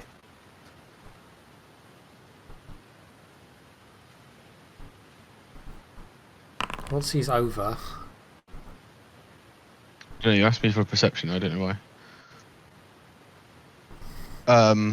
Yeah, I'm just gonna take another cautious step and step next to Tobias, and like, whew, let like a breath out, and he's gonna start hammering in a piton into the wall and tie the other end of the rope to it for Othello to come across. She can hold on, I guess. Yeah, so Othello, the I'm I would say not quite a ton, but I'm gonna basically like step onto the start of the bridge, like very cautiously, ready to leap back. Definitely holding onto the ropes. yeah. So,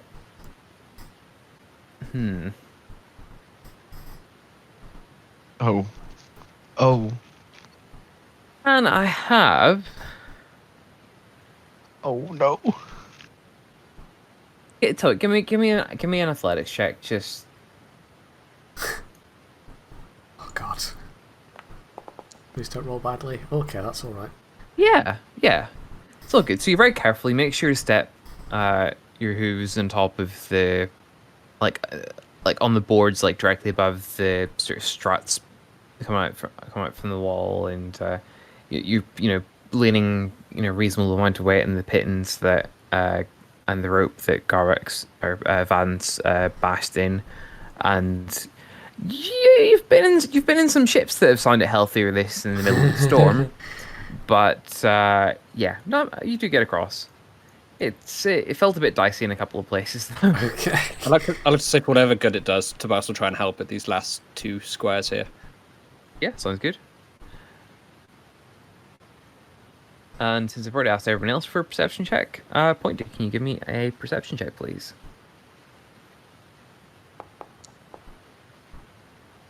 Bit wordy for Fadden, but oh well.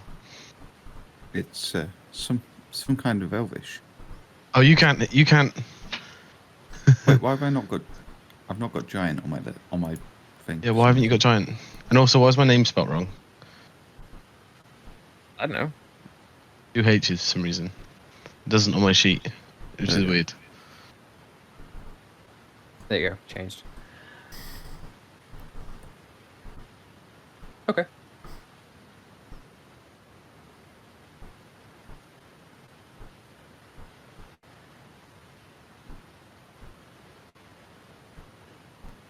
Alright, gents, what's the plan? Let's just go back and forth over the bridge. Sounds like fun.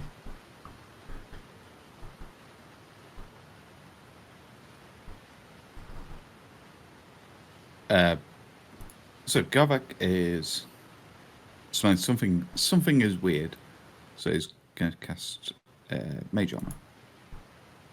That's perfectly fair. Ooh. Oh, I don't have the rope anymore.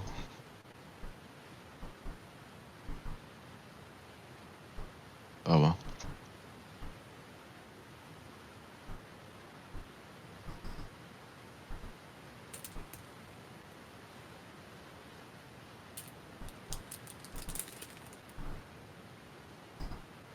Yeah, nice Mayan, isn't it? Good weather in here. So we're gonna carry on. Yeah. I'm sort of following Garvik, so. Okay. I'll hop in the bucket. Okay. Oh, and it goes up and down, right? So yeah, Garrick pops himself in the thing. Vaden, are you going to crank him down, or are you just going to let him do it himself? Oh, I'll crank him down. Fair enough. You crank him on down. Very, very easy affair. You crank on back up then, let me see a minute.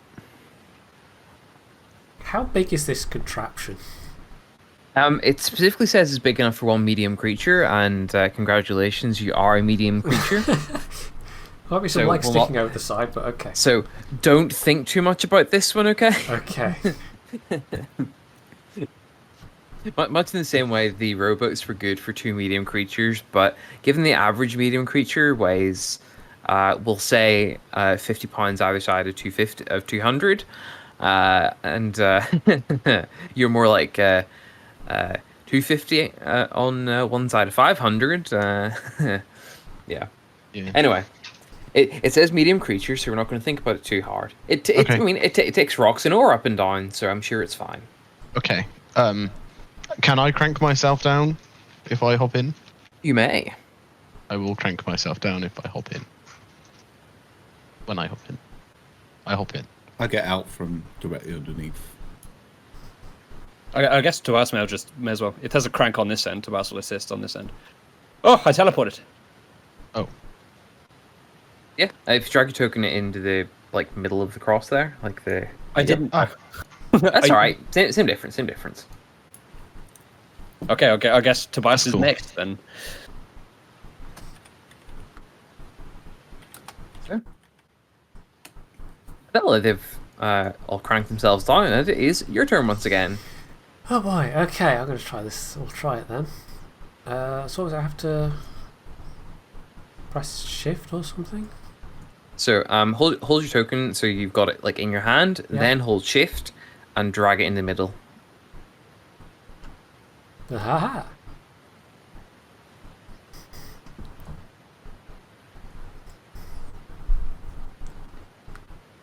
Well, that Welcome worked. to the next floor down.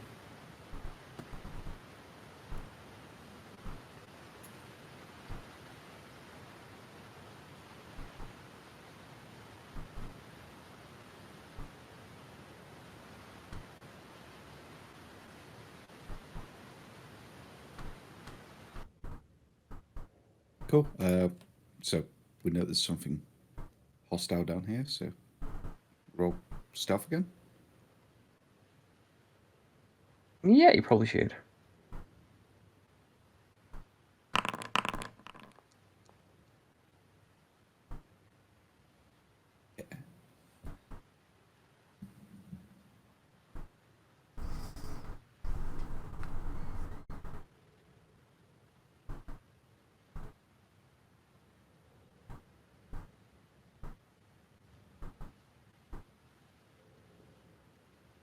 Okay. Anybody else? Is no one else rolling? Are we all rolling stealth? Oh, sorry. Welcome to. I mean, no skin off my If you're not bone. being stealthy, then don't need to.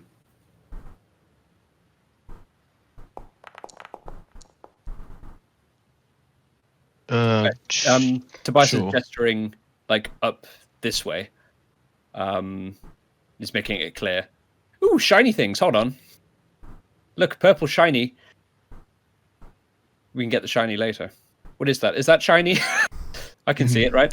I was going to say that one's just environment. I'm afraid there are in fact shinies around. Don't worry. hmm I guess. Killjoy. That's the most excited I've heard Tobias. Don't know if you wanted me to roll disadvantage because of the lantern, but As I was saying before I got distracted, Tobias is gesturing up this way, and he'll say quietly, "That's where I saw the kobolds." Okay. Can I peek? Yeah, peek away.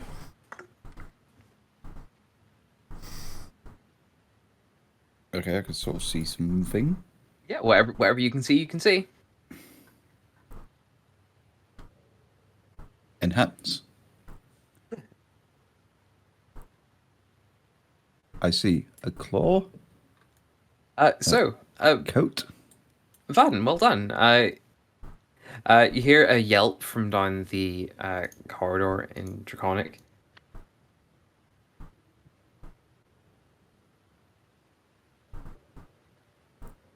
Oh, they spotted your light. I know. I can read Draconic. Or hear Draconic. I know Draconic. I do, yeah. Yeah.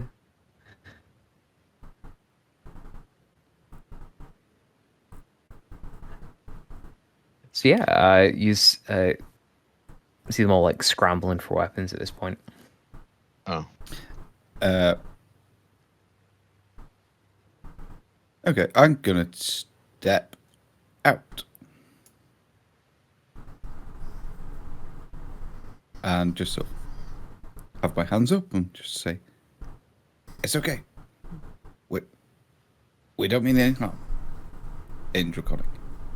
Yeah. So this one over here just sort of shouts out and says, "Who's you?" Garvek. Never heard Who's of you? you.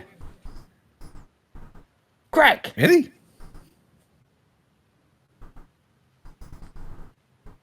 You've never heard of me? No.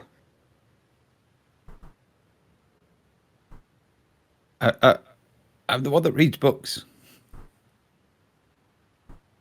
His buddy beside him gives him like an elbow and sort of does like the twirly beside the head thing, you know, like he's a bit crazy sort of thing. It's like, oh, that one. Yeah, I heard of you.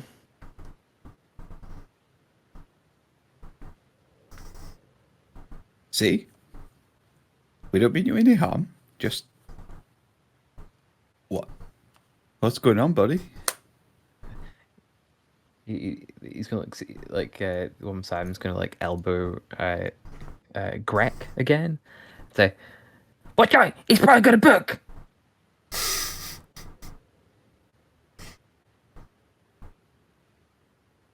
I like looked down at myself and went, where would I be hiding a book?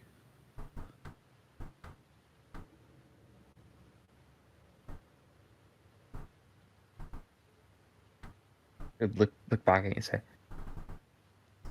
we don't know where it is. Could be sneaky. You're speaking words is. Yeah, but not reading them. Neither have I.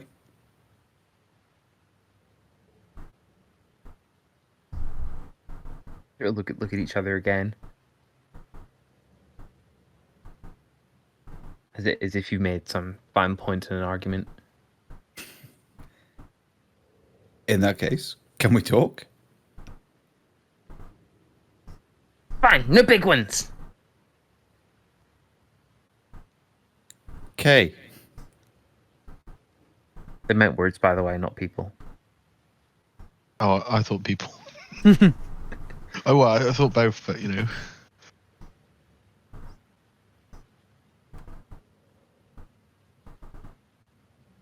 Um,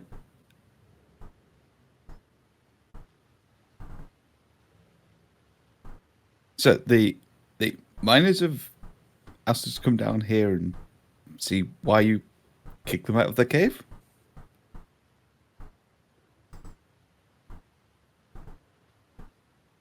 They're sort of looking at each other quite sort of skittishly, maybe.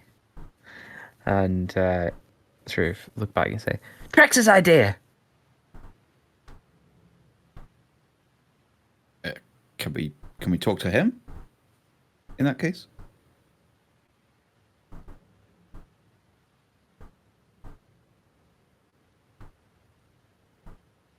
And sort of looks at you and says, Trex don't want disturbed. But boss man of town sent guards in after us the other day. was anyone hurt? They were. And then they all sort of a little giggle about it. I like join in a little bit, like emulating the level of laughter. Fair enough. I can just do a general charisma roll, by the way, just to... Yeah, I was waiting for something. Do. Fair enough. Fitting.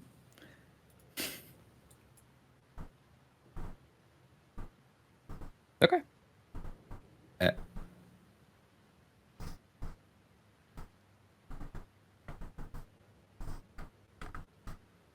Crap, what do I do?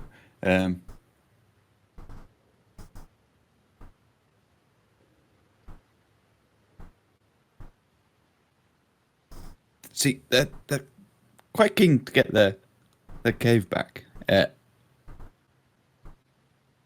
Is there any way that we could sort this out peacefully without fighting?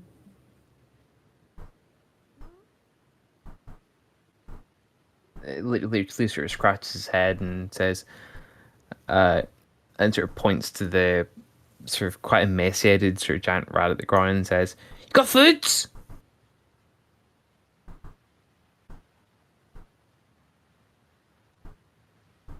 The dead giant rat on the floor, by the way. Oh, great. I don't know. Do I have food? Why have I not got food?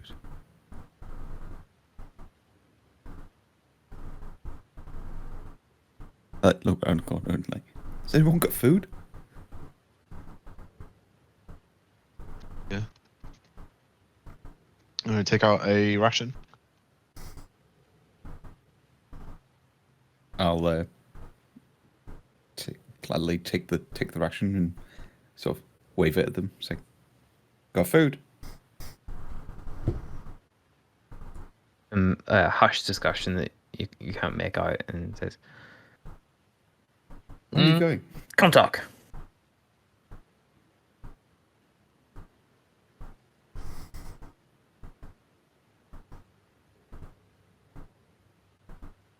Ah, more of you.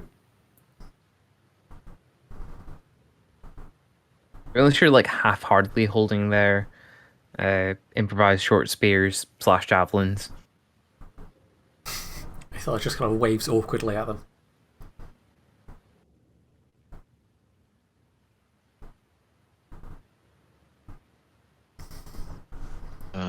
Yes, I'm gonna walk. I'll just like preface them by saying, don't mind big folk. They know talk good. They nod in a sort of sagely way at each other. Talk good. I mean, Vaden especially. I suppose.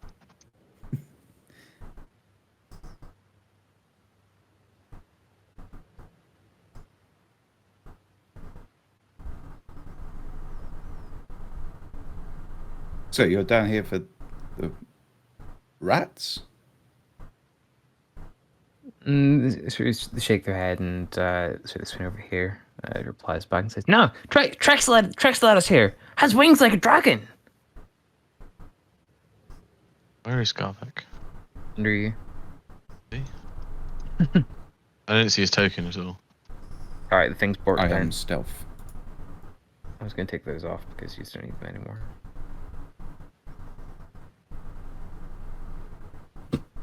Ah, there he is. Yeah. Is that module working now? Weird. I think so. Yeah.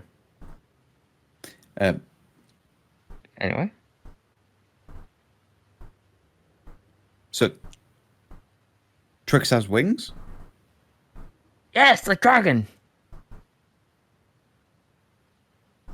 I'll just sort of I was going to say, we will assume that either Garvek or Vaden is translating back for all of you lot that don't speak Draconic, so you can get involved. yes. So I'll point to Vaden and be like, "Big man, translate."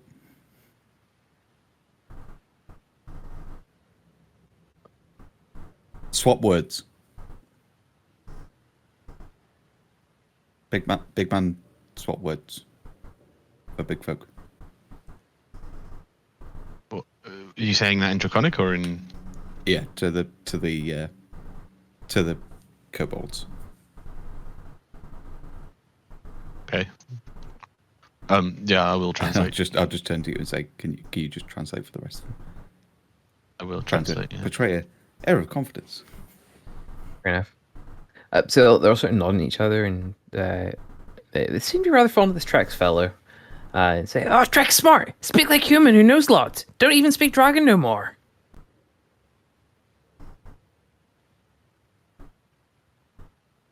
Why would he not speak dragon?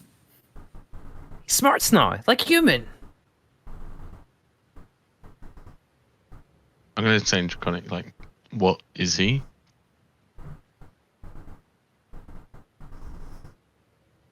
They sort of gesture at each other, and it's like, he's Trex.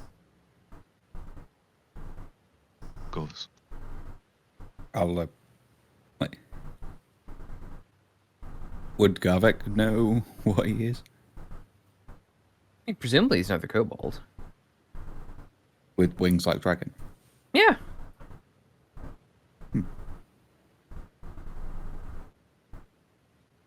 Are winged kobolds common? You hear of them now and again. They're usually the ones that like actually catch up to whatever dragon they're trying to worship and impress them enough. Impressive. So you sort of take note of that. They'll sort of nod and say, yes, yes. Trex say miners want mine back. He wants something better in return, though.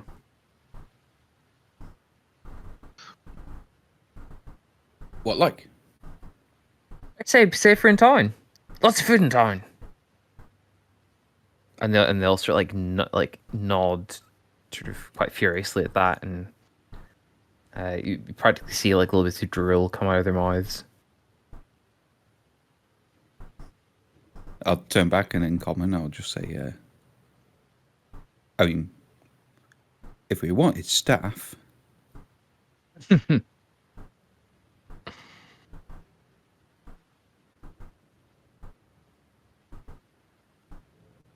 Tobias kind of squeezes through at this point, although gently and kind of slowly, as to not intimidate them.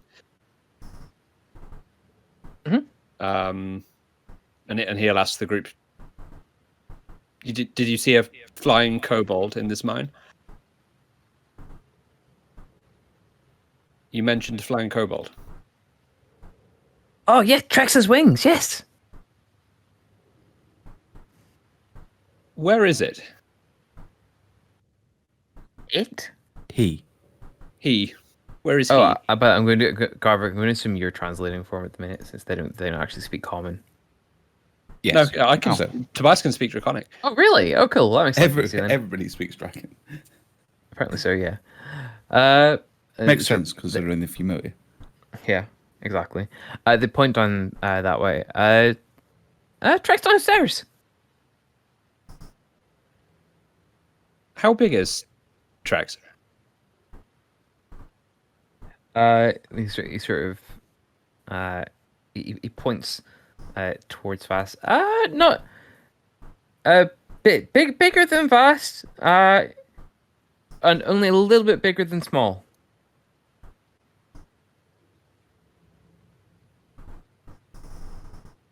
To your eyes, they look pretty much the same size. Especially since they've got like furs and all around them. I translate precisely what they say because presumably I can tell the difference.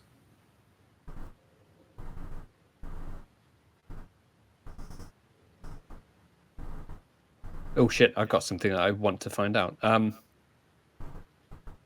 Tobias would ask, "Have you seen small dragon in the mine?" He would gesture to its size, like however big the pseudo dragon is. They look slightly awed at the idea that there might be a dragon around. It's like, oh, where dragon? Oh, I haven't seen that. That's a no then. Okay.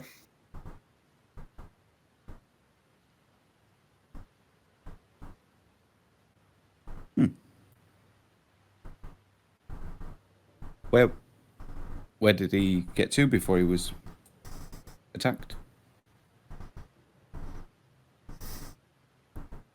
Can you remember? Are you speaking in common, by the way? Yeah. Okay, yeah. to you. Yeah, he would say, like he would gesture around the corner, and then Sorry. up. My correction: these kobolds do speak common. Sometimes they don't. But they would have been speaking in Draconic to Garvak anyway. So. Oh, okay. So in that case, after Garvek says, Tobias will respond telepathically, and he'll say like back where we came and up, I guess north. Ah, okay. Not here then. No, on this floor though, not far. Yeah. I would like to check it out. Of course. So turn back to the kobolds and say, well, can we go through and go speak to him? Sort of look at each other and sort of scratch their heads a little bit. Can I have a persuasion check, please? Not very high DC at all, I hasten to add.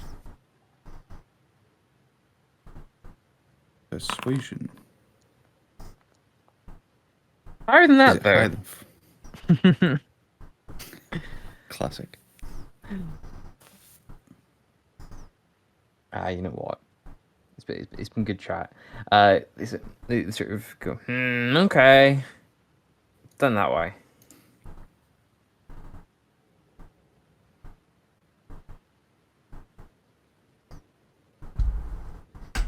Tobias would raise his hand and like stick out his index finger as if to say 1 minute to the kobolds, and he'll turn back to the group and say, "I want to find out what's up here first."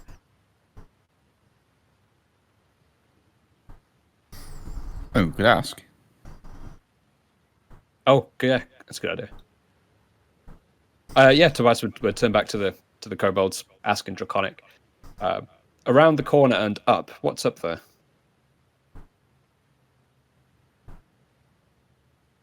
They sort of look at each other and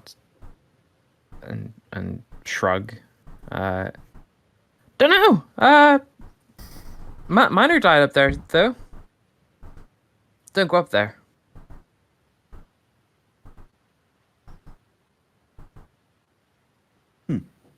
Okay, now we have to check it out. Bargaining chip?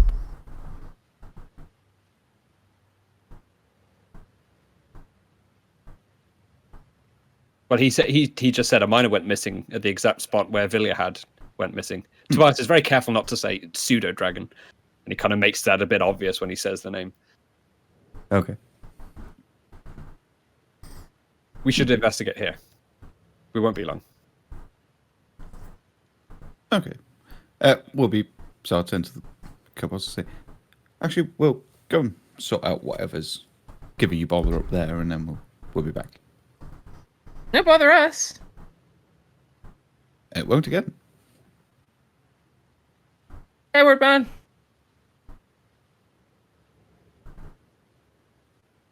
All right, cool. I guess seeing as this is Tobias's business, he'll lead the way.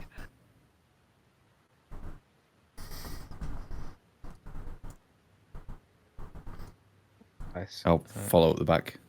That's rushing on ahead then. Up to a point.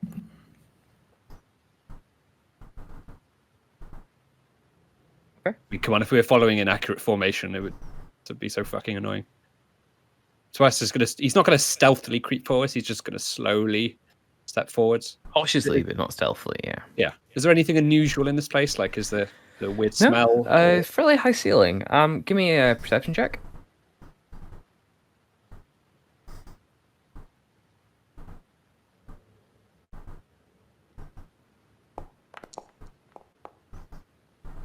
Oh, very good.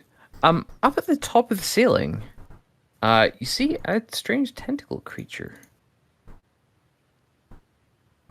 It seems to be trying to make a lot of effort to stay hidden.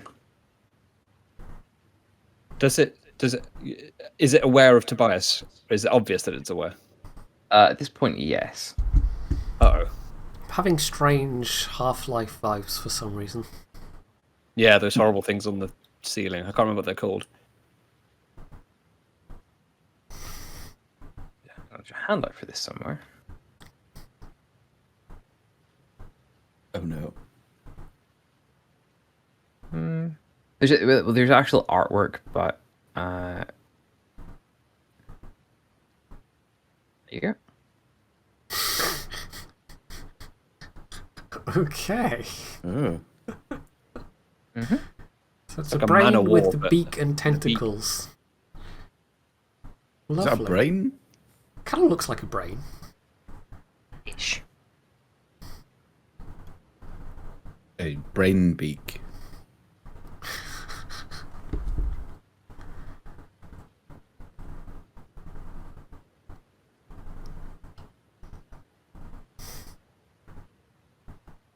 And it's really annoying. There's like really cool artwork for it in the thing, but it's not thrown over to imaging. Oh well. Take a picture and send it to Discord. Yeah, hang on.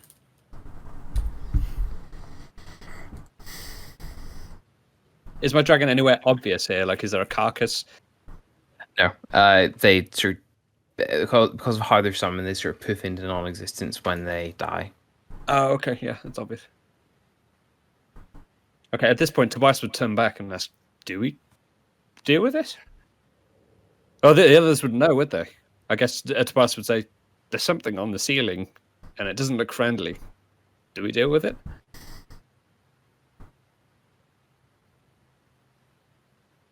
Yeah, how hard gonna be?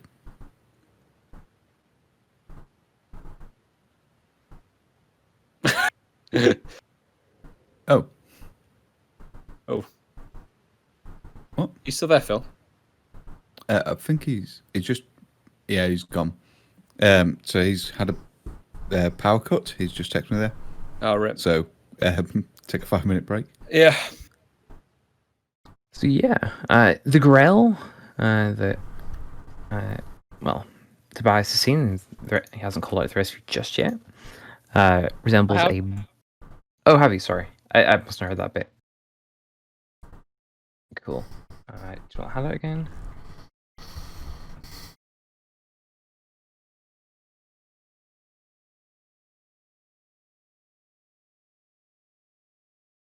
And there you go. So yes, the Growler resembles a bulbous floating brain with a large, wide, sharp beak. Its 10 long tentacles are made of hundreds of ring-shaped muscles, sheathed in tough fibrous hide. Each is tipped by a sharp barb well, you'll find out. The Growlers have no eyes and floats by some sort of means of levitation. They have keen hearing, however, and their skin is sensitive to vibrations and electrical fields, allowing them to detect the presence of creatures and objects in their immediate vicinity.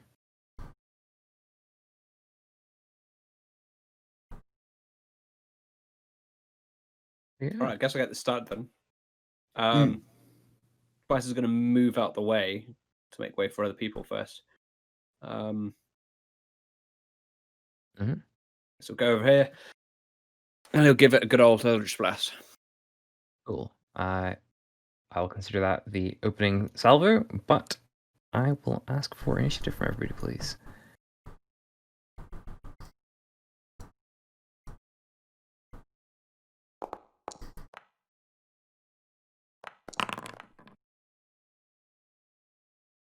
High rolls.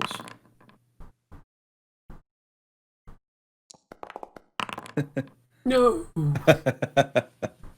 Come on now. Nobody rolled above a 10 apart from Phil. Not here, so you can go last. Oh, Okay, I was gonna say, you go purely for this Eldritch Blast. Give me an Eldritch Blast.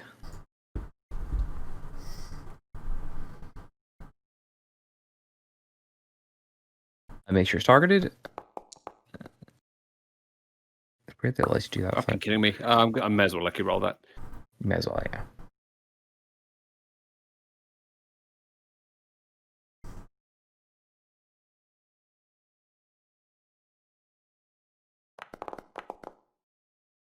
That's better. That is definitely a hit. Roll damage.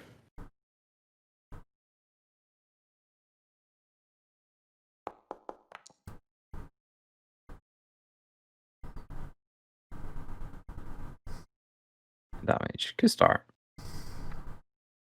It seems rather. You've definitely disturbed it from its otherwise quite solo existence, and it is going to walk on up and give you an wallop. In fact, it's only going to go here. And yeah.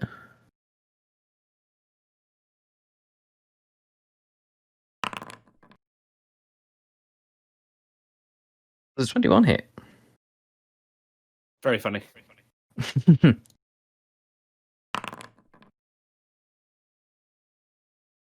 Okay. 5 piercing damage, and can I have a Constitution saving throw, please?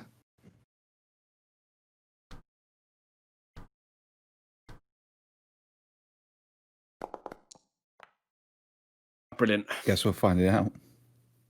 Tobias, one of the stingers in the end of its tentacles pierce into you, and you feel your body sort of lock up on you. You're paralyzed and also grappled, I'm afraid. How much damage, sorry? 5 damage. Okay. And what it has you, it's going to try and attack you with its beak.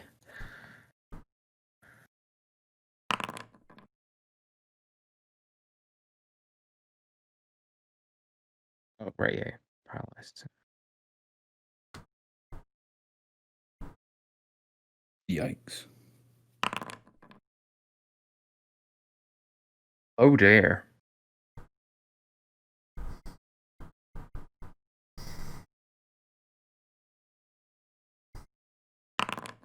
It's an auto crit anyway. Yep.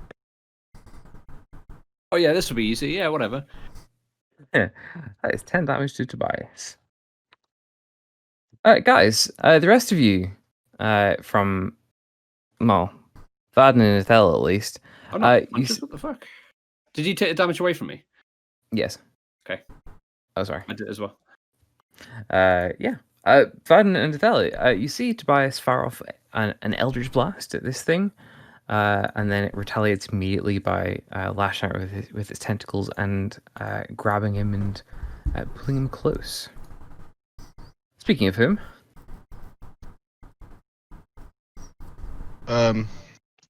This thing looks really worrying, actually. Adam, at least. Oh, it's got hit points on the turn tracker now. That's quite.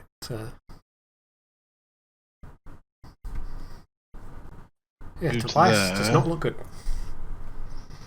Yeah, you can alter them in there. I think. yep.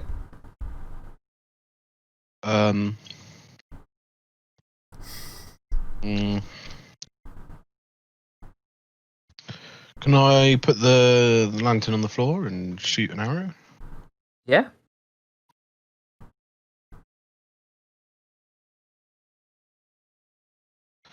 I think I will use.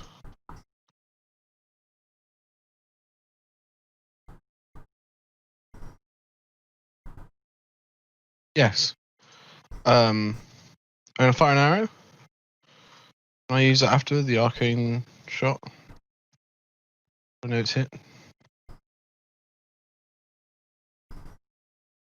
Yeah. I can. I think so. What are you doing again? Sorry. Yeah, I thought you chose the arcane shot after it hit. You can apply one of your arcane shot options to arrow. You decide to use the option when the arrow hits. When the arrow hits. Yep. Okay. I'm gonna shoot then. Rel. Oh, nice. Could I use the brute bane one? I don't know if I can. I think you may as well. Yeah.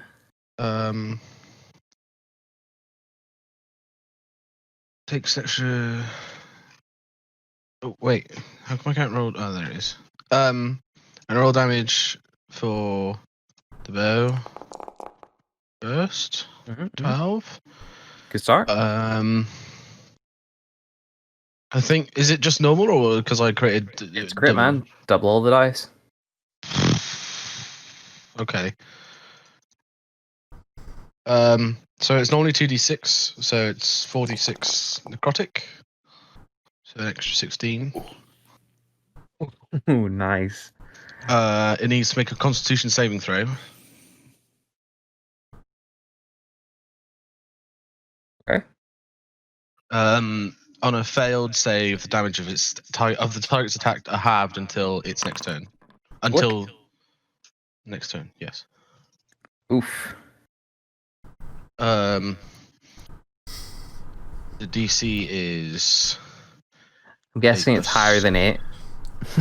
8 plus. Yeah, it is higher than 8 because it starts at 8. There, I should write this down somewhere. there you go. It rolled an 8, so Yes, it does half damage until the next turn. excellent. It just says target's attacks is halved until the next turn, so I don't know if that's its next turn or my next turn. I would assume it the- spends one of its turns doing half damage. Yeah. So effectively until your next turn, yeah.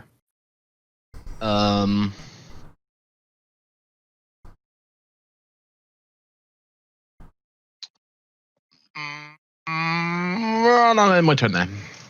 Do you know what multi-attack? Oh, we're all level 3 at the minute. What am I talking about? Yeah. Sorry. He's got action surge. Yeah, I don't want to use it then. Yeah. Oh, Okay. okay. So, I'm gonna like squeeze through, I guess. Yeah, you by all can move means. through friendlies. Difficult terrain though.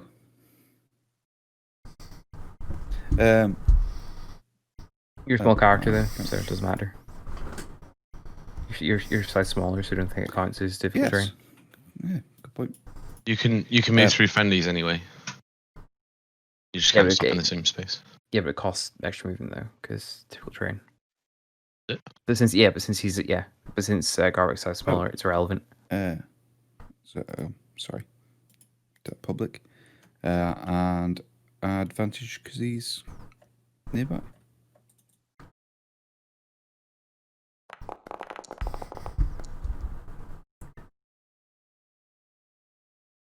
Oh, nice. Roll damage.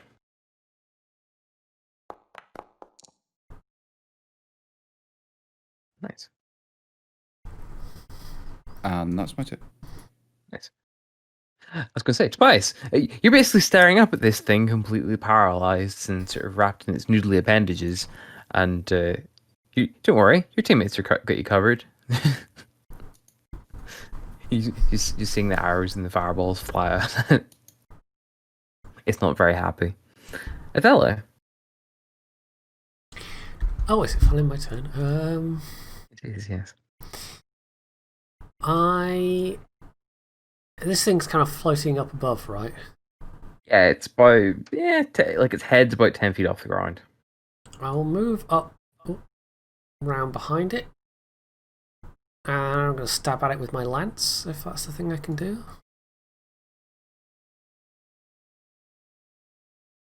Yeah. Are you doing a charge with that, or? Oh wait, I need to stand back apparently. No, it's in a straight line, so you're not really moving in a straight line. You have to move like around. Yeah, it's not the really cliff, charging. sort of thing. Apparently, yeah, I have to. Yeah, that's cool. That's cool. It's within 5 feet. It's disadvantage apparently. Okay. All right. Yeah, you can get one around too. All right. Yeah. And roll to hit with your lance then. Oh wait, what? Oh, it's There you go. yeah, it's been a bit finicky. Well, there we are. I can roll from the.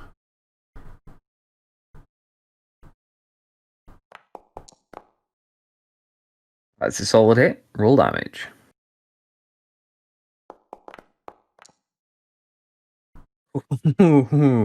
Nice. So Tobias, congrats. You're now falling, still paralyzed to the ground. But this thing, like the tentacles flop around you, and this thing falls down and flops with you. No, I've got it speared on the end of my lance. That's it. You see Athela like heroically charge around. Sorry, you're released, and this thing is like propped up in Athela's lance. Can I have a Constitution saving throw from Tobias, please?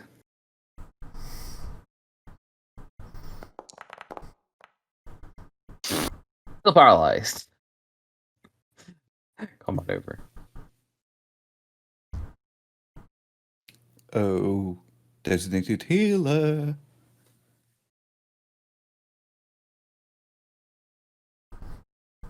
Designated healer comes over and looks up and down and essentially says, part of the paralysis will wear off, but in the meantime, I have level 2 cure wounds. Ethella kind of wiggles the thing up and down, which presumably makes the tentacles all flop about. Is there anything useful we can do with this? Whatever it is?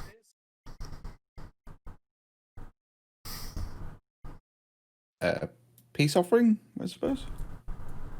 Yeah, that's true, I suppose. It's proof we killed it. Oh, is that another bottomless pit? It's the same bottomless pit, yes. The same bottomless? Oh, yeah, obviously, because it's Adam's from above. going to sort of inspect this brain thing with tentacles.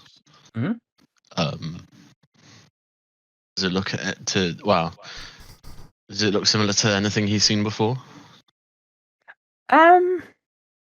Reminiscent, but not the same. The bulbous brain is a bit, yeah, but you haven't seen any of these before.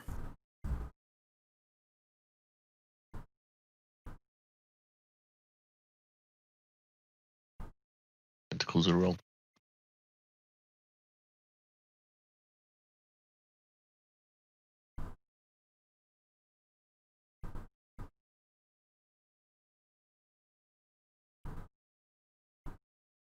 Yeah. Hold on. Yeah, Valen's done.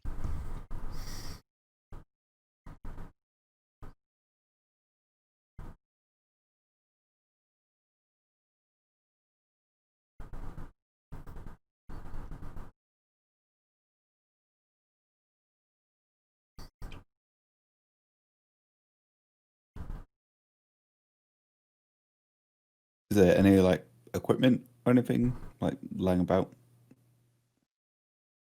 It's a Just good like question. literally anything sort of hand-sized. Roll investigation.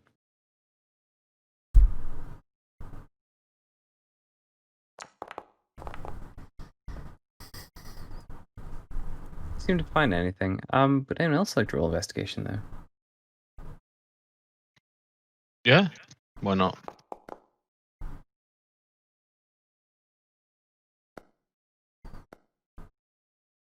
It's typical.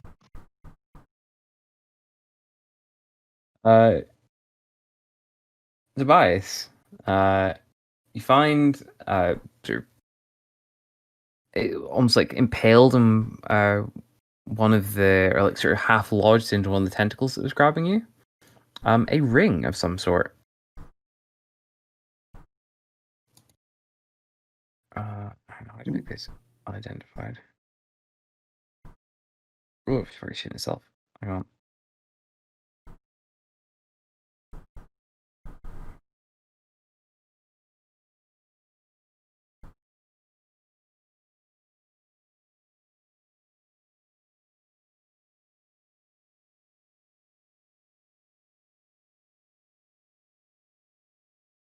Okay, 1 second. Refresh that so it doesn't shoot itself anymore.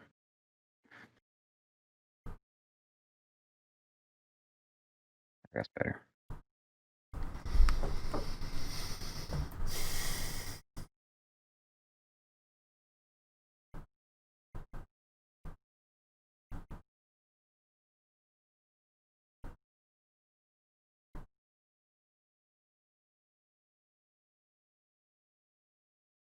Other way.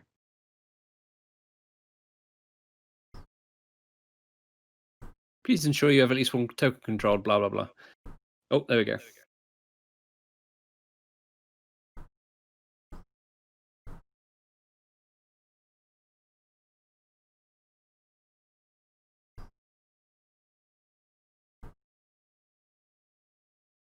Yeah, that is what you find.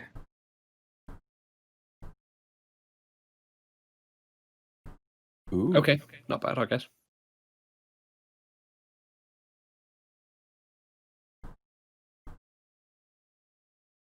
Minor, but useful. Okay. Former miner. Probably. Yeah, Garvik, when you're looking over the edge, you stare into the abyss and it stares back at you. Of course. It is known, and the waterfall that you saw above is, of course, right beside you. Yeah. I was literally just looking for something to chuck down into it. Yeah, there's some nice rocks around if you want to chuck them down. I'll chuck a less nice rock in. Less than nice rock, okay. Yep. You throw it down and give me a perception check.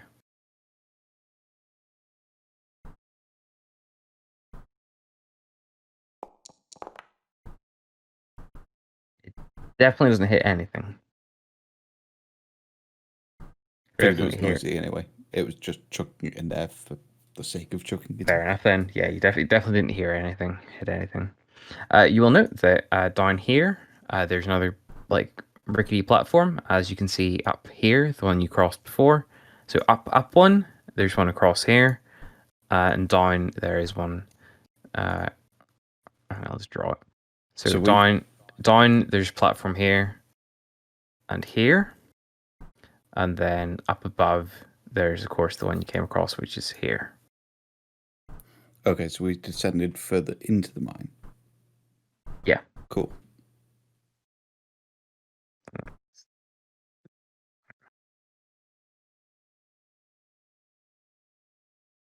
Fair enough.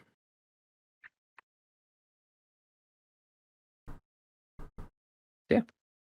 Yeah. Yeah. The bucket took you down, and there would appear to be another down to go. Mm.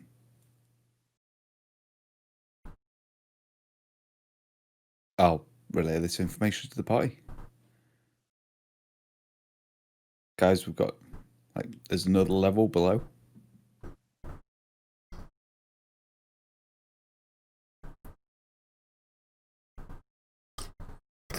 It goes, oh, good, so we're going to be down here even longer. Joy.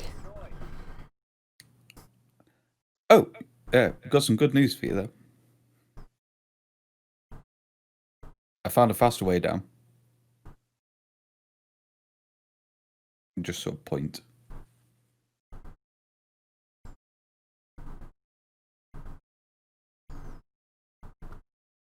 You mean jump? Yeah. Definitely take you somewhere. Well, it's your idea. Go for it.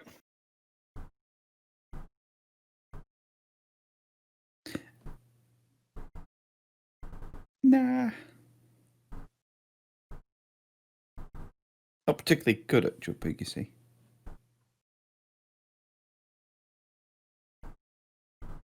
I mean, you're a wizard. You got Featherfall, right? We'll just go the long way round. It'll be fine.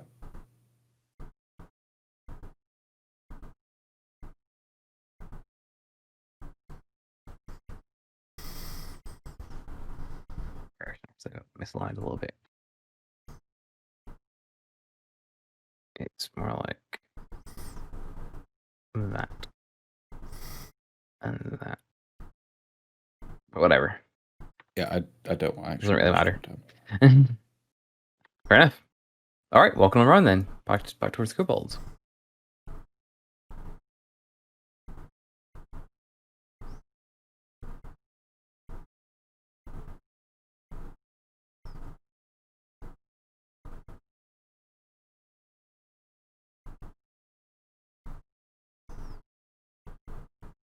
Did you get it? Yes. Yep, we got it. Does it look tasty? Uh, I come through with my lance still kind of, with it impaled on the end like a weird brain bird tentacle puppet. Oh, thing. do you actually want to bring it into them? Yeah.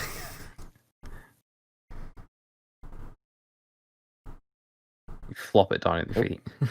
Yeah, it sort of slides off the end of the lance with a kind of slurp noise.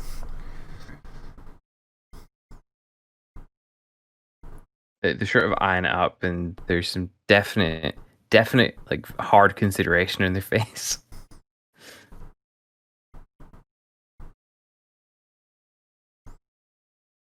They start looking at it. Looks like big chicken, right? This fella shrugs and says, "It's got a beak, I suppose."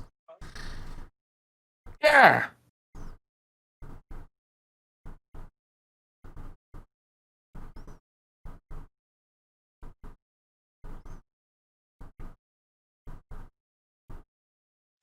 I mean, put in a good word for us, and we don't need to mention it.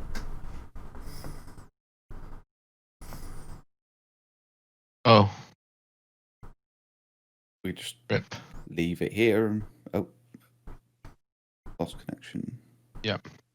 Is Phil gone again?